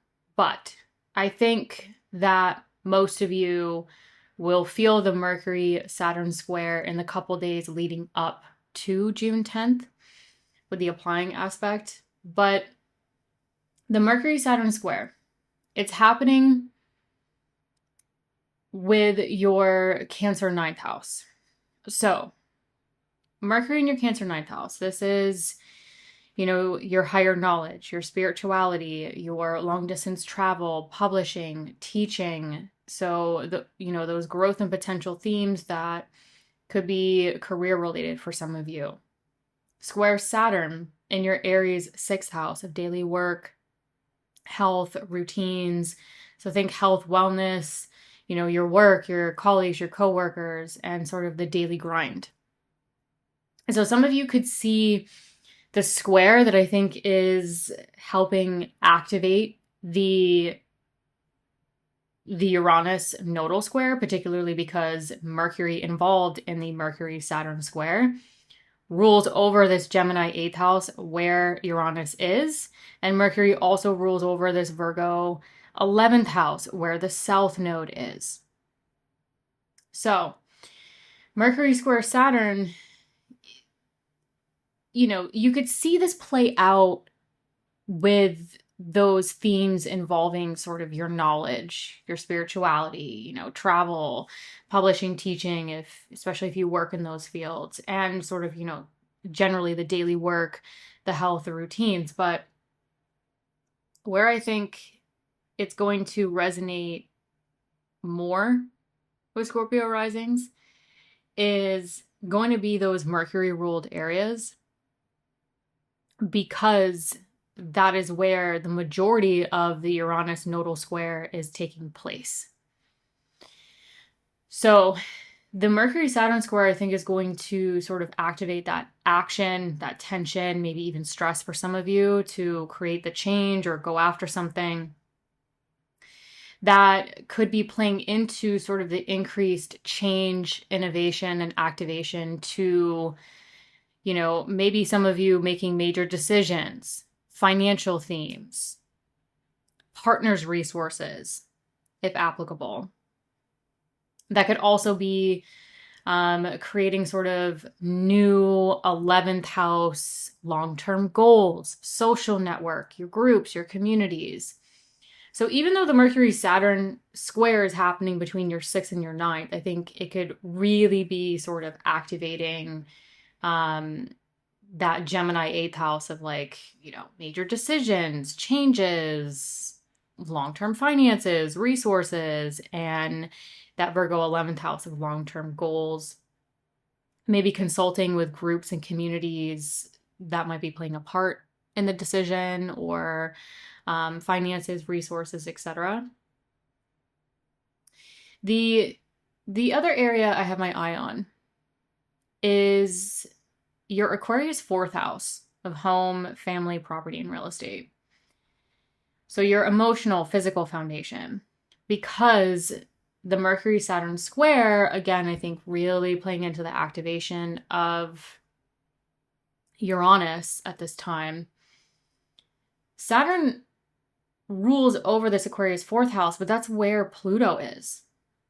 And you'll notice with Mercury ruling your Gemini 8th house, where Uranus is, square the nodes, and Mercury square Saturn, where Saturn rules your Aquarius 4th house, where Pluto is, Uranus is starting to really apply to that trine to Pluto. So I don't think it's just a Uranus nodal square. I think there are other conversations going on in the peripheral that are also potentially activating this Uranus-Pluto trine that we're really seeing amplify in 2026. Now, Uranus-Pluto trine, what action could you be taking with the Mercury-Saturn square that could also be playing into this desire to maybe dissolve obstacles around transforming or empowering your foundation, your living situation, relocations, relationships with family, people you live with, as well as that sort of dissolving the obstacles to innovate and change sort of your financial future, your long-term financial management, resources, making those big decisions necessary. So a lot of you could be taking action not only to sort of support or innovate and change this Uranus, increasing that innovation change, maybe even destabilizing some things a bit to allow space for that change to take place around finances, partners' resources, making big decisions that, again, could be playing into sort of your overall long-term goals that, depending on your natal chart, could be career related. Now, at the same time, Uranus is pushing up to a conversation, right? That trine aspect to Pluto in your fourth house. So this tells me that it's not just about Uranus in your eighth of, finances, resources, major changes, square the nodes. It could also heavily involve a lot of Scorpio risings looking at the foundation of your lives. What living situation, relationships with family, property, real estate, relocation, etc., those types of themes or themes within those themes are going to support this activation, support this action, this change, this innovation that could be taking place for a lot of Scorpio risings around this time. The other area I will mention that might resonate with some Scorpio risings is going to be this Capricorn third house. So, with Saturn involved in this Mercury-Saturn square, yes, Saturn rules this fourth house, and I emphasize the fourth house because Pluto's there. But this Saturn also rules this Capricorn third house. So some of you might actually see some changes to your familiar environment. This might involve siblings, extended family, communication, information, right? The third house is sort of like those people, places, and things within your everyday familiar environment. So some Scorpio risings could actually see new potentials, new outcomes with your familiar environment. Maybe some of you are seeing sort of new things shift and change within your community, your neighborhood. Maybe your siblings or extended family, there's things going on with them that are also playing into this action and change that could be coming up around this time.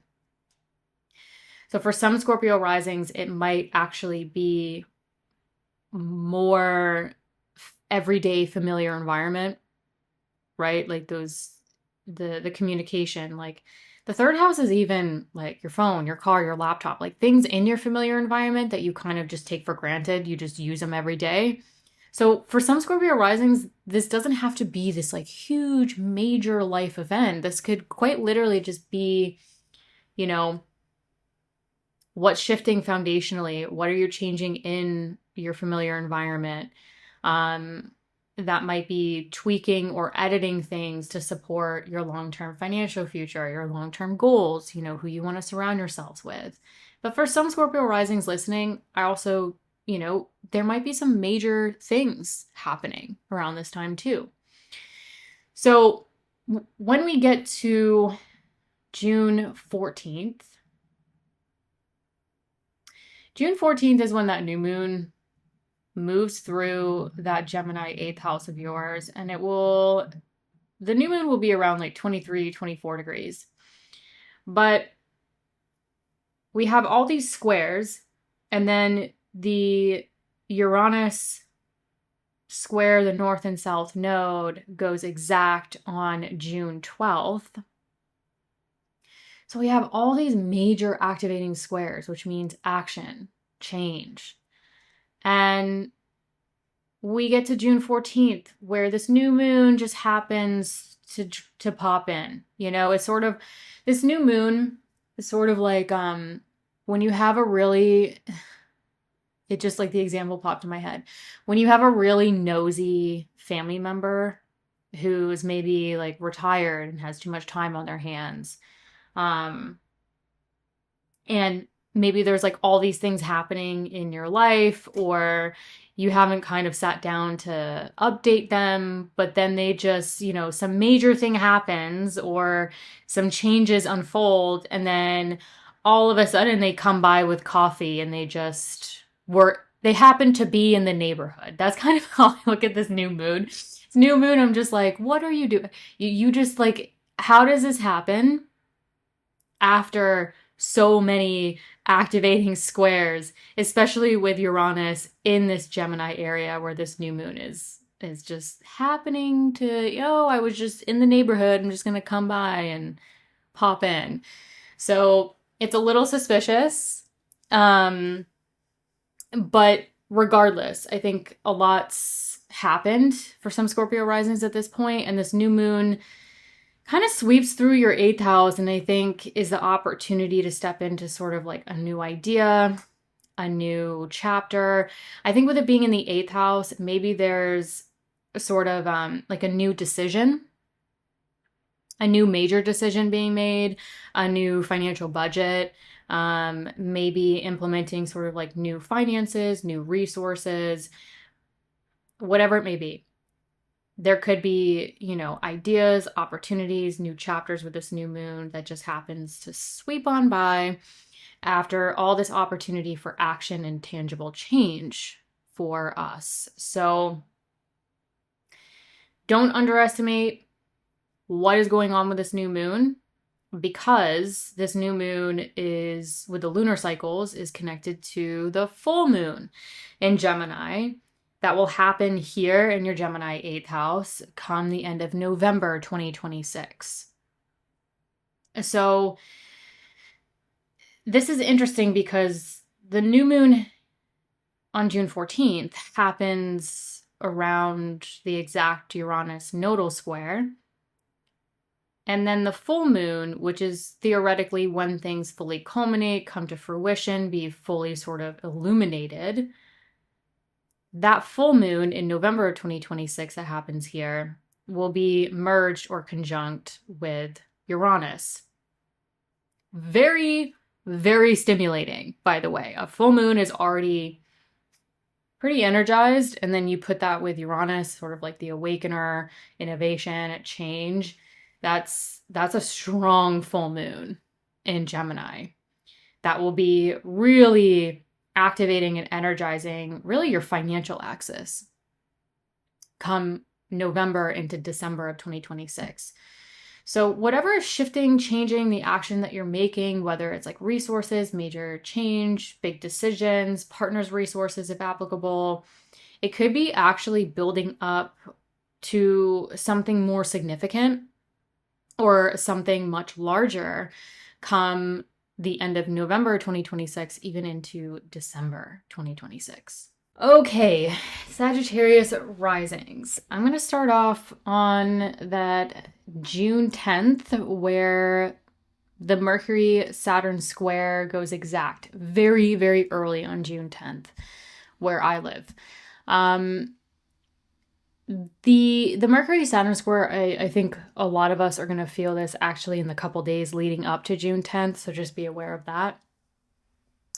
But the Mercury-Saturn square, this is happening with your Cancer 8th house of maybe major changes, transformational decisions, partners' resources if applicable, especially with Uranus in the 7th house of partnership, forming that exact square to the north and south node. But again, don't want to get too ahead of myself here. I want to start off small and then get deeper into the details. So Mercury in that 8th house, square Saturn in that Aries 5th house. Now the 5th house is creativity. So this could involve children, if applicable to you, your artistry, your self-expression, romance, 5th house is joy. So really anything that brings you joy, your heart's desire around this time.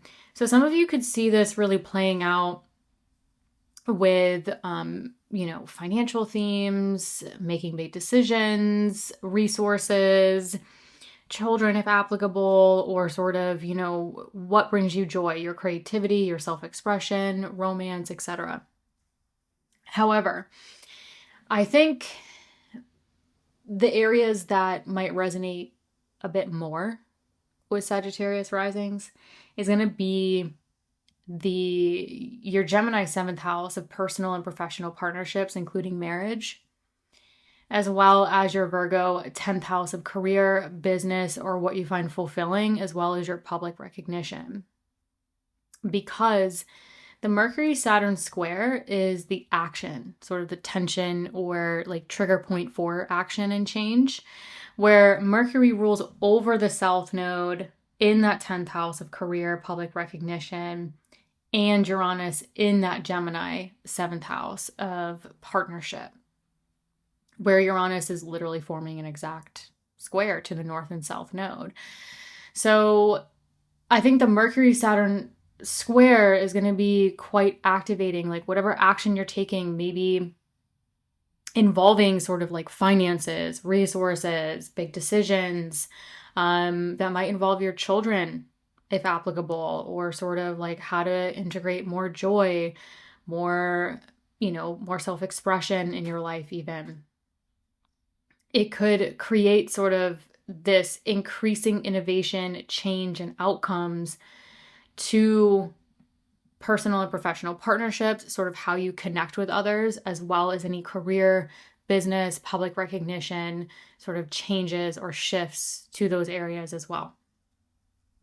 Now, we can't forget about Saturn, right? Because the Mercury Saturn square could indicate, even though we have a Uranus nodal square where Uranus can be quite sort of, shaking things up, the innovation, the change, Saturn is involved in the lead up to it. And so there could be some necessary discipline or sort of constructive action that could also be integrating or influencing your Saturn ruled houses. So whatever action you're taking with Saturn involved, there could be sort of the desire to create more constructive longevity around your Capricorn second house of earned income, your financial security, your self-worth, etc. So that could have a lot to do, again, with like maybe some partnership themes, financial themes, your career, your business, what feels fulfilling to you. So all those things could really get activated with the Mercury Saturn square and their rulership. But the other area I want to give a little bit more time to is going to be the other Saturn ruled house in your chart, which is your Aquarius third house. And the reason why I say that is because Mercury rules over Gemini, where Uranus is, and Mercury squares Saturn, where Saturn rules over this Aquarius third house, where Pluto is. And so I don't think this is just about Uranus square the nodes. I think this is also potentially activating Uranus trine this Pluto. So Uranus is pushing up and forming that trine to Pluto in that third house of communication, information. The third house is like your familiar environment and the things within that familiar environment. So siblings, extended family, your phone, your car, your laptop, your appointments, your errands. It's really sort of like where we move through our day-to-day and familiar environment. So the Mercury Saturn square could also be playing into whatever you're trying to whatever obstacles some of you are dissolving between maybe partnership and extended family, partnership and sort of transforming and empowering, your familiar environment together. Or some of you could be working on sort of dissolving the obstacles to, your communication, how you move through your everyday familiar environment. Even information, short distance travel. So some of you could be sort of taking action that could actually consequently be dissolving any obstacles and creating more flow to transforming and creating more change to sort of your familiar environment, but how it impacts your connections with others or impacts your personal and professional partnerships, including marriage. So some of you, it might be really working on sort of the mundane, the everyday, taking care of things in your familiar environment and sort of how it's impacting or playing out with your connections with others and your partnerships. And some of you, this might have more to do with the the increased innovation and change within something regarding a personal and professional partnership that might be impacting finances, might be impacting sort of career, business, public recognition, where you're sort of taking that action and creating that change to maybe support the increased innovation and change to Uranus in that Gemini 7th house of partnership, squaring the north and south node. Now, one thing I do want to point out, particularly for Sagittarius risings, is that Uranus square the north and south node. These are angular houses. So this could also heavily indicate that it's not just about partnership and, career, business, public recognition, even though I think that will be emphasized because these are Mercury ruled areas and Mercury's in a strong square with Saturn. But that north node with the nodes, obviously, that north node is in that 4th house of home, family, property, and real estate. So for some Sagittarius risings, it seems like you might be really trying to figure out some major areas of your lives to ultimately focus on and support your physical, emotional foundation. So some of you might also be taking action to focus on home, family, property, real estate, relocation, renovation, which again, with Mercury in that 8th house, like that might involve for some of you those financial themes, those resources, investments, big decisions.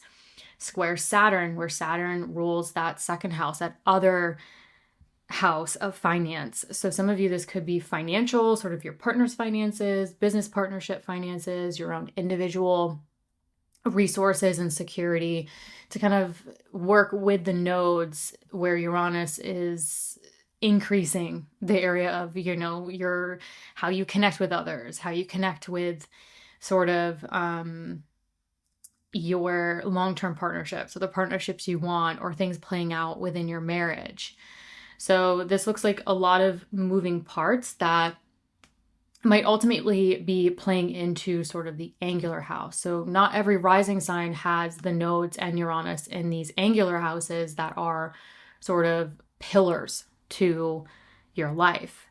And so the exact square that Uranus makes to the nodes is on June 12th, and that's at 2 degrees, 46 minutes, I believe. And so 2 days after that, on June 14th, this new moon starts to form in your Gemini 7th house of partnership.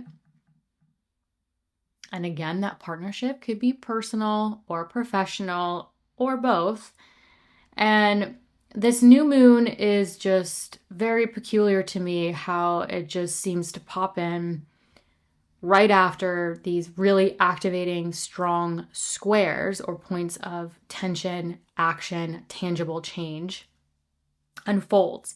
And then this new moon comes through and says, all right, new energy, new chapter, new ideas, new opportunities. So for some of you, this could be a literal translation. Maybe you're starting something new within your marriage, within your personal or professional partnerships. Maybe some of you who are single might be stepping into sort of a new chapter where, with the Mercury square Saturn, and Saturn's in that 5th house where I would put dating, romance.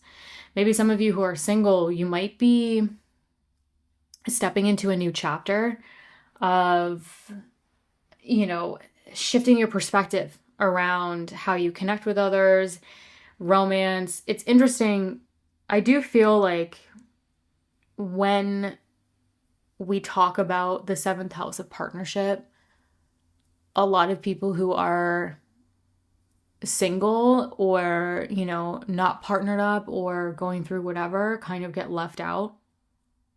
And I will say with this particular transit, Saturn going through the 5th house, like if you're dating, you're single, kind of seeking like romantic situations, I always say Saturn going through the 5th house, Saturn wants commitment. It wants discipline. It wants responsibility. So with Saturn going through the 5th, if you're single, it's sort of like, how are some of you getting more responsible or getting more serious about who you sort of choose to date? Or some of you might notice how like some things are happening and it's forcing you to become more discerning on sort of a romantic situation or a dating situation.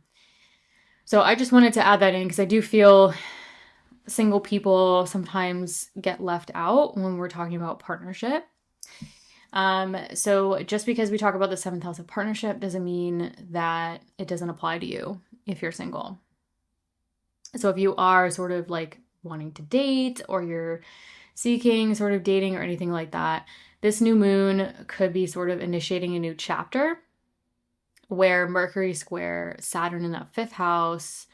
Some of you could have taken action around like being more discerning around like your creativity, your joy, romantic situations, and that is playing a part in this new moon, new chapter. Some of you, it could have been related to children. So if you're partnered up, even if you're not partnered up, if you have a child with someone, this new moon could also indicate sort of like a new beginning or a new chapter within partnership, co-parenting, whatever it may be, with Mercury square Saturn in that 5th house where children land. But all in all, generally speaking, this new moon, just pay attention to sort of what action has been taken around a lot of the themes that I've discussed and how it could be playing into sort of the new ideas, the new opportunities, the new beginnings. And this new moon is happening in what's called a mutable sign. And so I think there is some open-mindedness or adaptability to this new moon. So it's sort of like, yes, we're stepping into this new chapter, but maybe there's this undercurrent of we have to remain a little bit open or flexible or sort of bend to what might come up, especially with Uranus, maybe causing some sudden shifts, some sudden changes, some innovations. So again, paying attention to what really unfolds around this time, because this new moon is connected to the full moon that will happen here in your Gemini 7th house of personal and professional partnerships, including marriage, in November of 2026. And so that full moon connected to this new moon, that full moon in November of 2026 will be merged, conjunct Uranus here. That's a very strong full moon. That is, full moons are already a point of, it's both luminaries looking at each other in the chart. It's just, they tend to be quite energized, quite activating. And with the full moon in November connected to this new moon, merged with Uranus, which can be quite stimulating in and of itself, is like a supercharged full moon. So my point is, don't underestimate what's unfolding around this time, what decisions you're making, because it could be adapting and evolving over roughly the next 6 months to really build towards that full moon, where it could actually culminate into something much larger, much bigger come the end of 2026 with Uranus. Hey, Capricorn Risings. So again, as promised in the intro, leading up to the exact Uranus nodal square that takes place on June 12th, I want to back us up to June 10th. I think a lot of us, though, are going to feel this June 8th, June 9th, so a couple days leading up to June 10th, where there's going to be this Mercury-Saturn square activating around this time. And again, reiterating what I mentioned in the intro, this Mercury-Saturn square, I think, is extremely activating. One, because it's a square, it's an opportunity for action and tangible change. But this Mercury rules over your Gemini 6th house, where Uranus is, and it rules over your Virgo 9th house, where the South Node involved in that exact Uranus square is happening. So, backing up to this Mercury-Saturn square, Mercury will be in your Cancer 7th house of personal and professional partnerships, including marriage. And Saturn will be in your Aries 4th house of home, family, property, and real estate. So your foundation. So a lot of you could see themes involving relationships with family, your living situation, really the foundation of your lives, as well as your connections with others, personal, professional partnerships as well. But where I think a lot of Capricorn risings, you're going to see more specific themes maybe play out that might resonate with a lot of you, is going to be the Mercury ruled areas where Uranus and the South Node are heavily involved in this Uranus nodal square. So whatever action, whatever is sort of coming up around this time, it could be feeding into or activating this Uranus in your Gemini 6th house of daily work, health, and routines.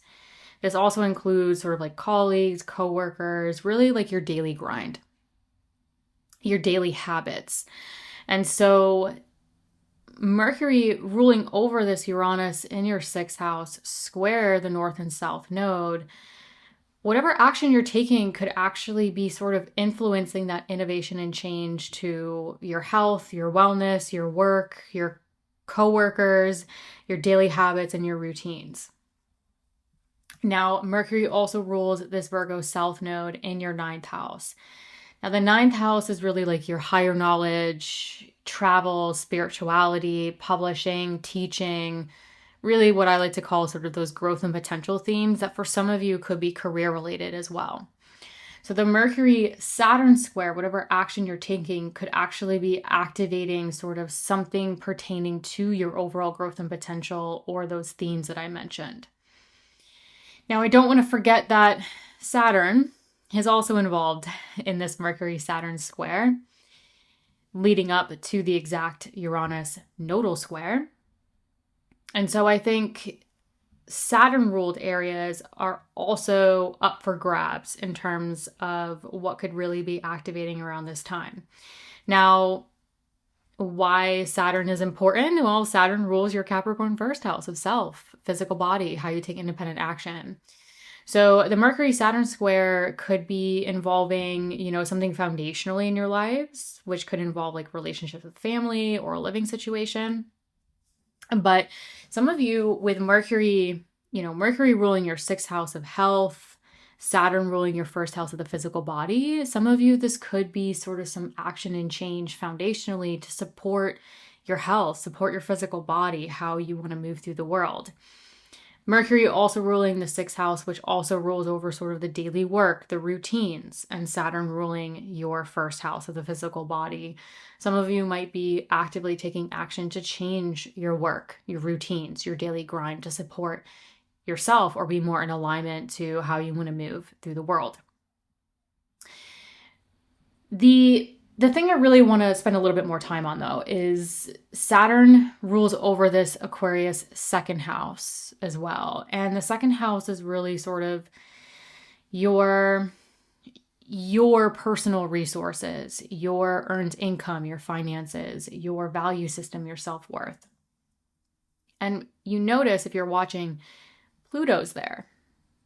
Well, Mercury rules over this Aquarius in that Mercury ruled Gemini 6th house, and Mercury squares Saturn. Well, Saturn rules over this Aquarius 2nd house where Pluto is. And Uranus is pushing up to a trine with Pluto. So I don't think this Mercury Saturn square is just about activating, Uranus in that Mercury ruled area and the South Node in that Mercury ruled area, forming that square. I actually think that it could simultaneously activate Uranus in that Mercury ruled area and Pluto in that Saturn ruled area, where Uranus is actively pushing up to form that trine. Now, what could this mean? Well, whatever action you're taking or, trying to kind of create new potentials and new outcomes, you could also maybe create some innovation and change to your work or your health, your daily habits, your routines, that somehow sort of changes your finances, your value system, your personal security. Or you could be sort of changing something financially, your budgets, your value system, your self-worth.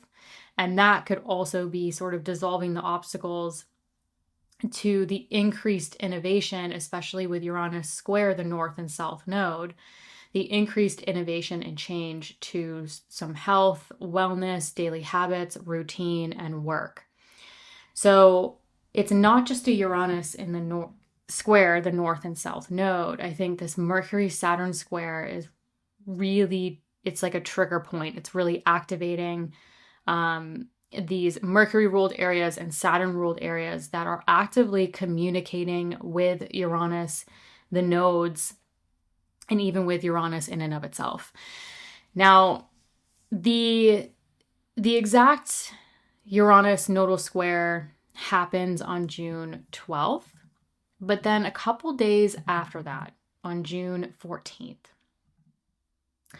This is where a really interesting new moon just happens to pop in at 23, 24 degrees in your Gemini 6th house of daily work, health, routines, so really your daily habits, the daily grind. And this new moon happens to just sweep on through after some really major squares have unfolded. So, we have the Mercury-Saturn square, we have the Uranus nodal square. There's also some other conjunctions and squares going on in the background, but for time purposes, I've skipped it. So a lot of action, a lot of activating square energy, which is sort of like potential action for new outcomes, new tangible changes in our lives. So for this new moon to sweep on through when those squares are separating is very peculiar to me, because it seems as if whatever has unfolded at this point, even if it seems minuscule, right? Even if the astrology looks intense, depending on your natal placements, it could be minimal. It could be more mundane. Like some of you, it could be more about just working on your routines, working on your financial budget. It doesn't always have to be this major life-altering event for a lot of us. Either way, whether it seems minimal, just day to day, with some of the themes that I discussed, take what resonates. This new moon sweeps through your 6th house, indicating you could be stepping into sort of like this new chapter, new idea, or new opportunity around sort of like new routines, new work, colleagues, coworkers, maybe new daily habits, a new way of sort of working with your work, your health, and your routines, where this new moon is technically an immutable sign. So I think the key with this new moon is, yes, set your intentions, step into something new regarding sort of your health, your wellness, your routines, your work, if it resonates.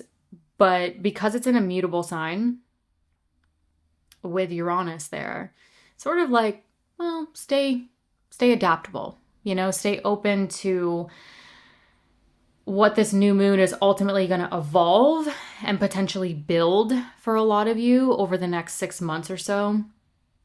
When we get to the full moon in Gemini, that happens towards the end of November 2026. So this new moon is connected to that full moon, right? We're talking about lunar cycles. New moon, new beginning, new idea, planting new metaphorical seeds that you ultimately want to come to fruition or sort of cultivate and grow over the coming months towards that full moon, which theoretically sort of brings it to fruition, sort of highlights it, illuminates it, or in some cases sort of closes it out.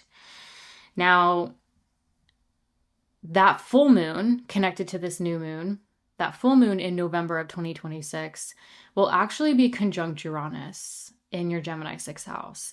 That is really, it's like a supercharged full moon. I mean, full moons are quite energizing. For a full moon to be merged with Uranus, which is in an air sign, which is just very, very stimulated.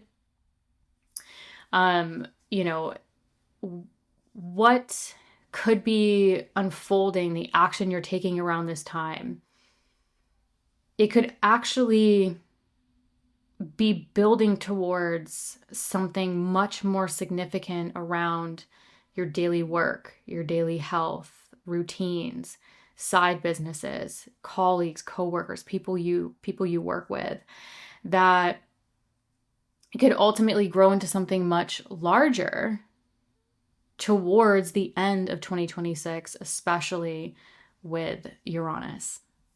Hi, Aquarius Risings.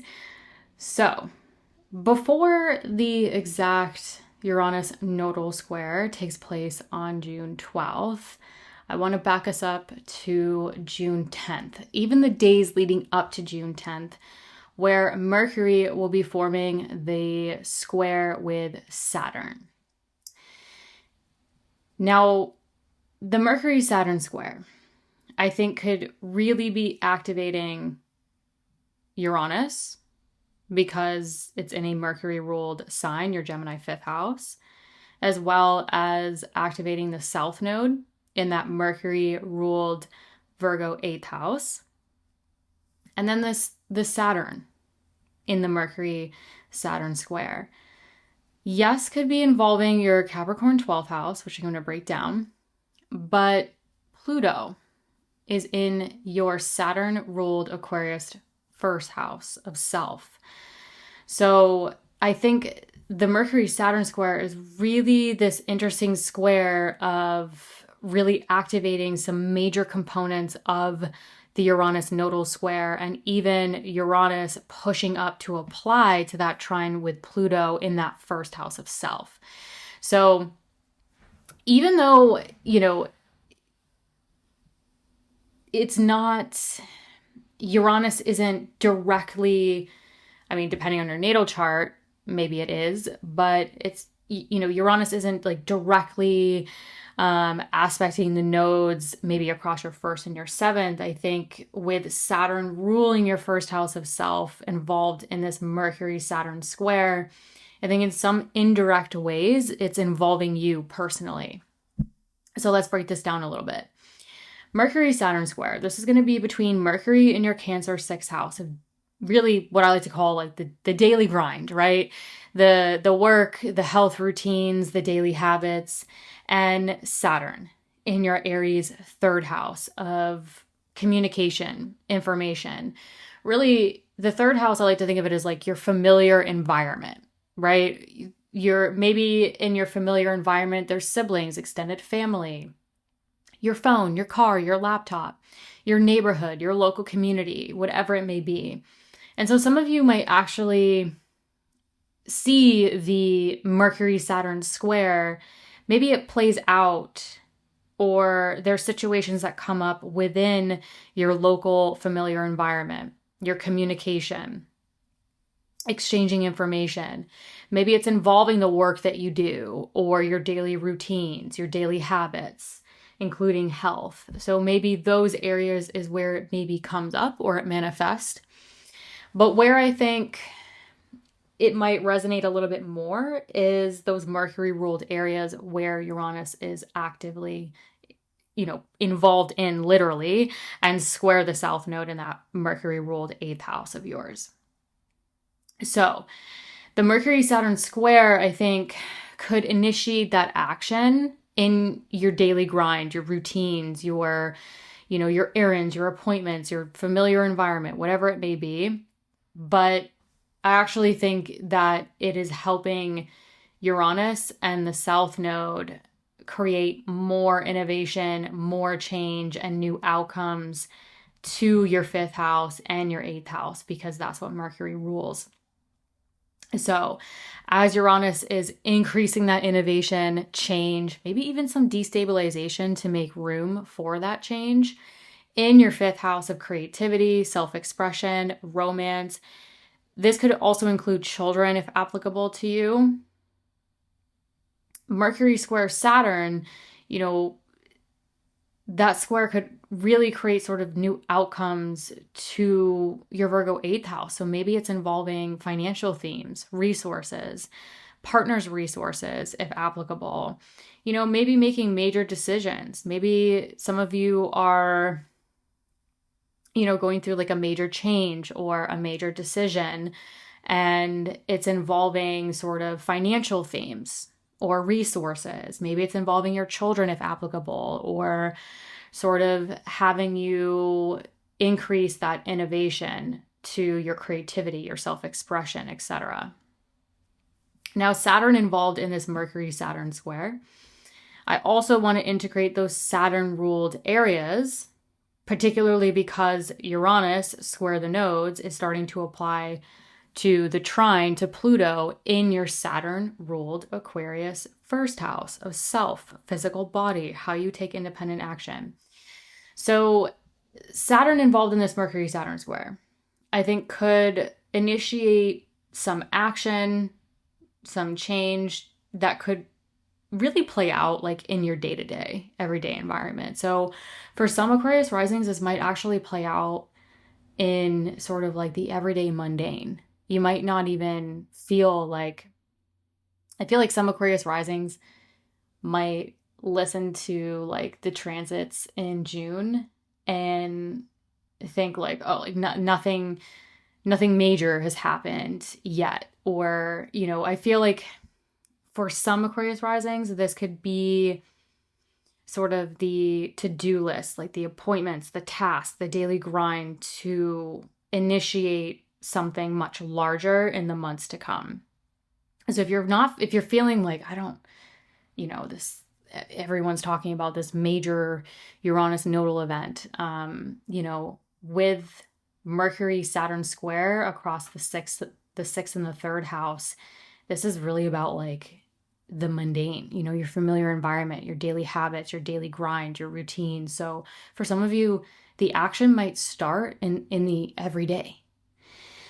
And that's okay, because Saturn rules this 1st house, your Aquarius 1st house of self, your physical body, where Uranus squaring the nodes, but also Uranus is starting to trine this Pluto. So that Mercury-Saturn square could actually be feeding into or starting to kind of like fuel that Uranus-Pluto trine, where that dissolution of obstacles, more flow to sort of empowering and changing sort of your identity, your appearance, how you take action, involving your creativity, your self-expression, what brings you joy.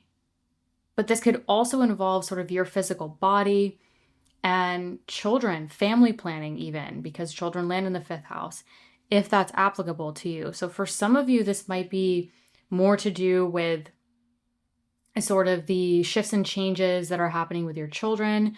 Depending on your natal chart, this could be sort of like home and family related. That could also be influencing sort of the changes you are going through with Pluto in the 1st. Again, I try not to get too in the weeds, but I try to talk about as many potentials as possible, because whatever resonates is really going to help you put this into perspective.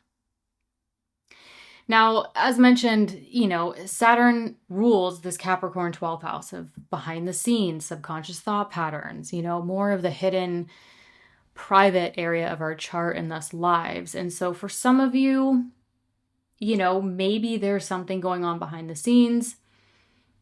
Maybe you're untangling something behind the scenes. But I think with Pluto really starting to get involved in this trine with Uranus at this point, and Pluto in that Saturn-ruled area, I think the Mercury-Saturn square could really be activating this Pluto in your first house of self. But for some of you, maybe sort of like the mental thought patterns, the things going on behind the scenes are also playing into what is rapidly accelerating, what is increasing, innovating, changing around your creativity, your self-expression, what brings you joy. Maybe it involves your children if applicable. That I think for some of you could be financially related. Uranus will be forming an exact square to the north and south node across your financial axis. So maybe some of you are looking at sort of your daily work, the daily grind, the appointments, the to-do list, like paying the bills, the phone calls, the appointments, the everyday mundane stuff. And it could be, I think for some Aquarius risings, this might be to plan for something larger. Like you could be working on something, you could be building something that might require sort of Uranus activating the nodes across your financial axis, like require some financial component or resource, major decision kind of component. So that's not, I'm not underestimating that potential there with Uranus square the nodes. Now, once we get to June 14th. So June 12th, the exact Uranus nodal square happens. However, I think obviously we're feeling that for a while now. But the exact square happens on June 12th. Then on June 14th, the new moon decides to pop in to your Gemini 5th house. Again, creativity, self-expression, children if applicable, romance, really what's bringing you joy. And this new moon will be at 23, 24 degrees. So this new moon just happens to just stroll through the area that Uranus is in, has made that direct square. There's been a Mercury-Saturn square ruling the area that Uranus is in, also influencing and ruling over part of the node, the south node. There's also a lot of other squares and conjunctions going on around this time that I think are definitely playing into the larger story, but for time purposes, I can't go there. So a lot's happened up until this point. Maybe it's unfolded over weeks at this point. Either way, this new moon comes through after these really activating squares, these potential points of action and tangible change. And I think that that's quite significant because the new moon could have happened before the action. But for it to happen after the action tells me we're actively changing things. We're working on things. We're making decisions, right? And then after that, deciding to kind of say, okay, we're ready to step into this new chapter. We're setting the intention. We're initiating the idea, whatever it may be. And yes, this new moon is happening in this 5th house. So it could heavily involve sort of like your creativity, what brings you joy, situations with your children, if applicable. But again, the other squares, the Uranus-Pluto trine, involving you, I think there's more to this new moon. And I think it's important to pay attention to what's really unfolded around this time, what specific themes resonated with you, and to kind of take a mental note of that because this new moon's directly connected to the full moon in Gemini towards the end of November 2026. And that full moon in November of 2026 will be merged or conjunct with Uranus here in your Gemini 5th house. So sort of like whatever you're initiating. And I think there's other areas of your chart that I discussed that are involved in this Uranus node, in this north node, this new moon really kind of kicking off and initiating, sweeping through after that change, after that action, even stress, tension, whatever it may be. And this new moon connected to that full moon, that is directly merged and conjunct with Uranus here tells me like whatever's kind of unfolding around this time could actually cultivate into something a lot bigger, more significant even. So definitely paying attention to like what you're initiating, because that full moon, which is already quite energized, but a full moon merged with Uranus, which is really stimulating in a mutable sign that's, a mutable air sign, which is very intellectual, it's very adaptable. It could really build into something a lot more energized and stimulated come the end of 2026, with the full moon even pulling in some of those 11th house themes of long-term goals, social network even. So not underestimating this area as well. Hi, Pisces risings. So leading up to the exact Uranus nodal square on June 10th, very early on June 10th, at least where I'm located in the world, there will be that exact Mercury-Saturn square. However, I think a lot of us are going to feel the Mercury-Saturn square June 8th, June 9th, so the days leading up to June 10th, by the way. Now, let's break this down a little bit, because the Mercury-Saturn square, I think, is really activating the Uranus nodal square, as well as Uranus pushing up and applying to Pluto in that Saturn-ruled area, Aquarius, 12th house of yours. So Mercury-Saturn square, this is happening between Mercury in your Cancer 5th house of creativity, self-expression, joy. This could be artistic pursuits. This could include children, if applicable to you. And Saturn in your Aries 2nd house of earned income, really sort of like your personal resources, your personal security, your self-worth, your value system. And so some of you could see, the Mercury-Saturn square, maybe it sort of sets a stage, or it brings up something regarding sort of like a romantic situation, something with your children, if applicable, creativity, self-expression, wanting to have fun, joy, as well as finances, your personal resources, your self-worth.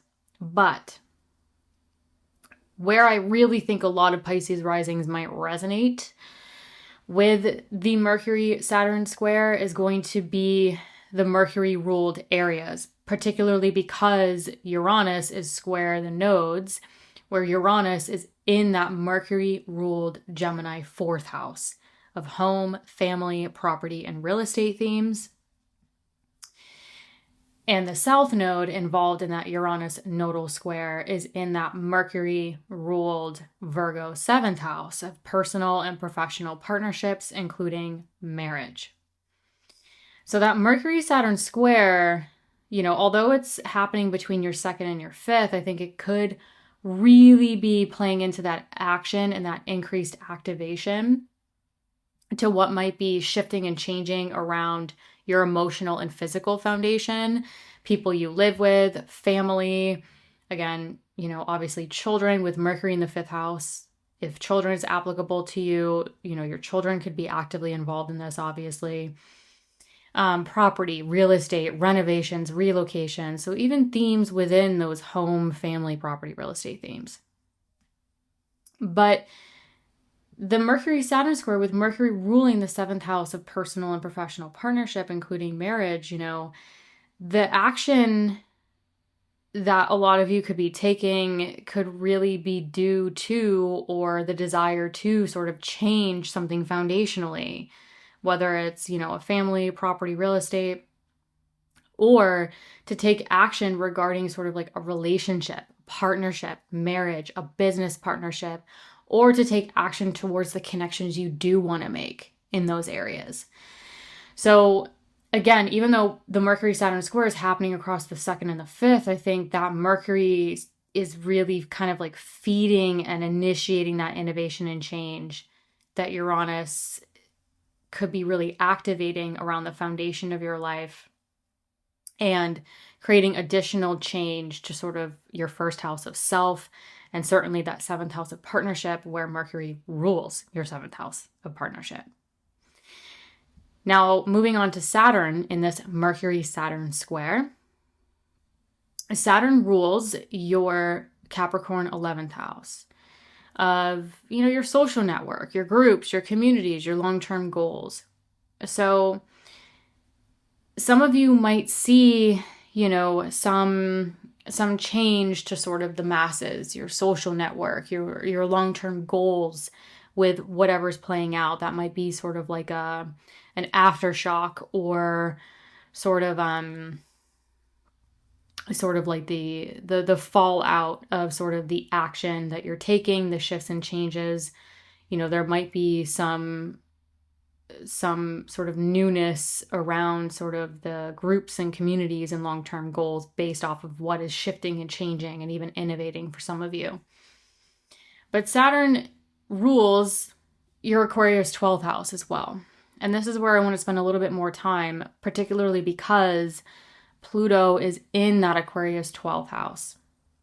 Now, the 12th house is more of a hidden private house. So subconscious thought patterns, what you're working on behind the scenes, solitude, even sort of like meditation would land here. Some astrologers even sort of categorize sort of like psychic abilities, your intuition.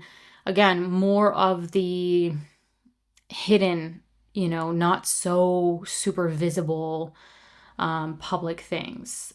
Things we keep private, kind of behind closed doors. Now, with Saturn ruling your Aquarius 12th house, where this Pluto is located, and Saturn in a square to Mercury, where it rules over this Uranus in Gemini, right? Uranus is reporting to Mercury because it's its land. Literally, it's its landlord, basically. So again, I really want to hit home with this. Uranus is reporting to Mercury. Pluto is reporting to Saturn, because that's the landlords of where they are. Uranus is pushing up to that trine with Pluto. So you can see where I'm starting to build kind of the case, right? Mercury square Saturn. There's action, there's change, there's stress, there's tension to create new tangible outcomes where both Mercury and Saturn are ruling over Uranus and Pluto in this trine. So whatever action you're taking, it could actually be activating or starting to increase and trigger the Uranus-Pluto trine between your fourth house of home, family, property, and real estate themes, and that Aquarius 12th house of subconscious thought patterns. What's going on behind the scenes? What's going on in private? What are you mentally untangling? And so that trine sort of dissolves the obstacles. It creates more flow. And so even though the Mercury-Saturn square might create some stress, some action to create sort of new outcomes, it could consequently, for some Pisces risings, actually sort of create more innovation and transformation regarding your relationships with family and what's going on behind the scenes. It could innovate and change sort of like your living situation, relationships with family, property, real estate, those foundational themes, your emotional and physical foundation, that could create even more transformation and empowerment to your mental thought patterns, what you're working on behind the scenes, what's going on for you privately. So I think some Pisces risings might be taking action regarding like a home foundational situation, as well as like a partnership situation or something playing out within your partnership or marriage or business partnership that actually is playing into you know, some shift around like your mental thought patterns, what's going on with you behind the scenes, as well as what's going on foundationally. Some of you, there could be like a major shift foundationally, like relationships with family, property, real estate themes that is actually like impacting your mental thought patterns. You know, anytime something shifts foundationally, you know, whether it's relationships with family, a move, a relocation, you know, any of those themes, it definitely can impact like our mental thought patterns, you know, like what we're feeling behind the scenes. The fourth house is the foundation of the chart. So Uranus going through here, it's sort of like whatever is destabilizing, innovating, changing for you. Maybe you're seeing sort of new family dynamics take place, and it's sort of playing a part with that mental thought pattern and what's going on behind the scenes. So there's a lot of possibilities here, but I think, you know, I wanted to point out it's not just about Uranus square the north and south node. It's yes, across your first and seventh house axis that I kind of emphasized in the May monthly horoscope. It's actually, I think, activating the building or intensifying Uranus Pluto trine between your 4th and your 12th, which is very foundational, but also sort of like mentally foundational, where some of you might be really working on things in private to really sort of innovate and change the foundation of your lives, which might also be impacting, again, with the nodes in your 1st and 7th house, sort of making those innovation and changes to help support you more, your personal needs, but also what might be playing out with your connections with others, what might be playing out within your marriage that could be really foundational or family related for some of you around this time, or vice versa. Or again, just professional partnerships, those kinds of things. Now, once we get to June 14th, June 14th is when the exact Uranus nodal square took place on June 12th. A lot of other squares that I, for time purposes, am not getting into. Also, you know, the Venus-Jupiter conjunction, which I'll break down more in the June monthly. So a lot of squares, you know, really major aspects have happened thus far. And then all of a sudden, on June 14th, a new moon sweeps through your Gemini 4th house of home, family, property, and real estate. And I think the timing of that is really interesting. Sometimes we get new moons before all the action takes place. And, you know, sometimes we get new moons before the action, but it's not, you know, this is a new moon where Uranus is also in this house. And it just did a major square to the north and south node by exact degree and minute just days before. So this new moon just decides to just drop in all of a sudden.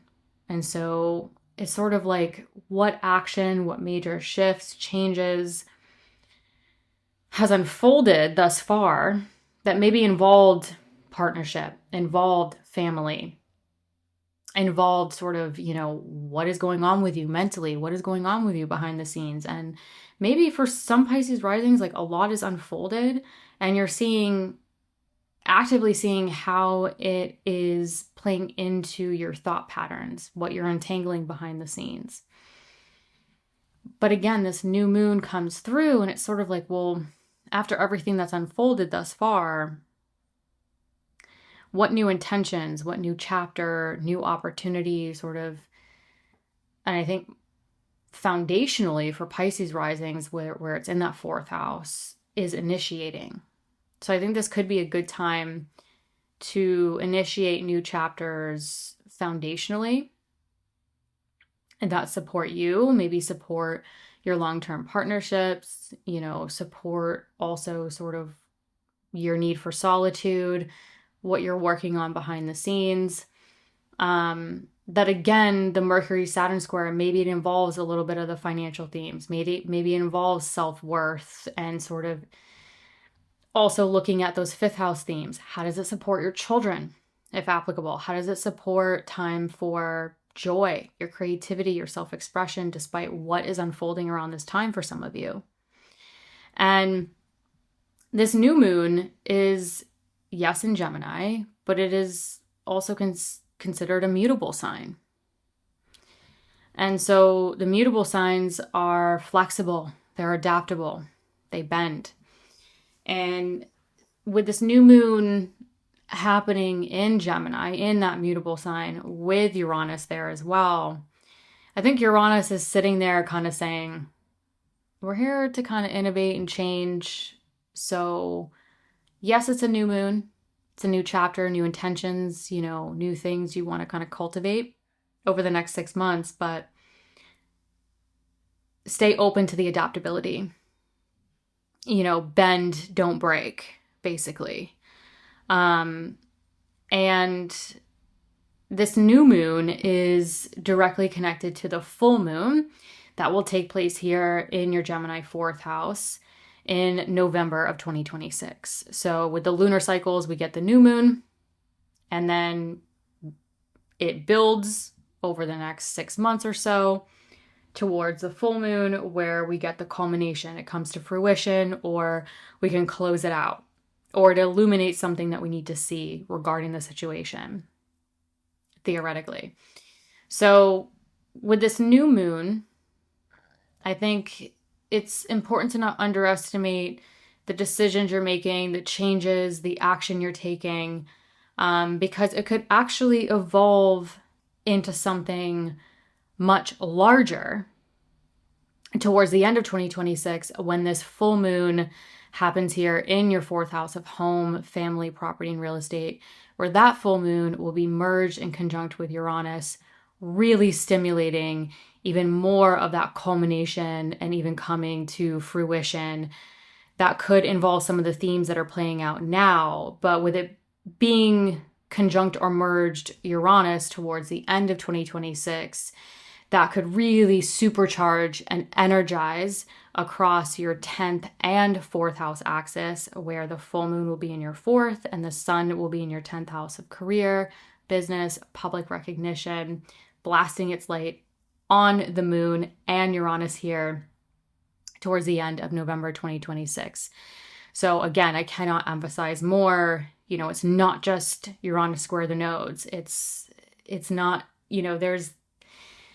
there's more interesting connections going on in the peripherals that I think are, for Pisces risings, I think really initiating and activating some innovation and change to your living situation, relationships with family, property, real estate, that some of you could be really stepping into with the nodal square, involving maybe you personally, partnership themes, but really involving this new moon, which could have a lot of you stepping into that new intention, new chapter, after maybe taking action and initiating some change, making some decisions, whatever it was specifically, or whatever resonated with you, that could really be building into something much larger towards the end of this year.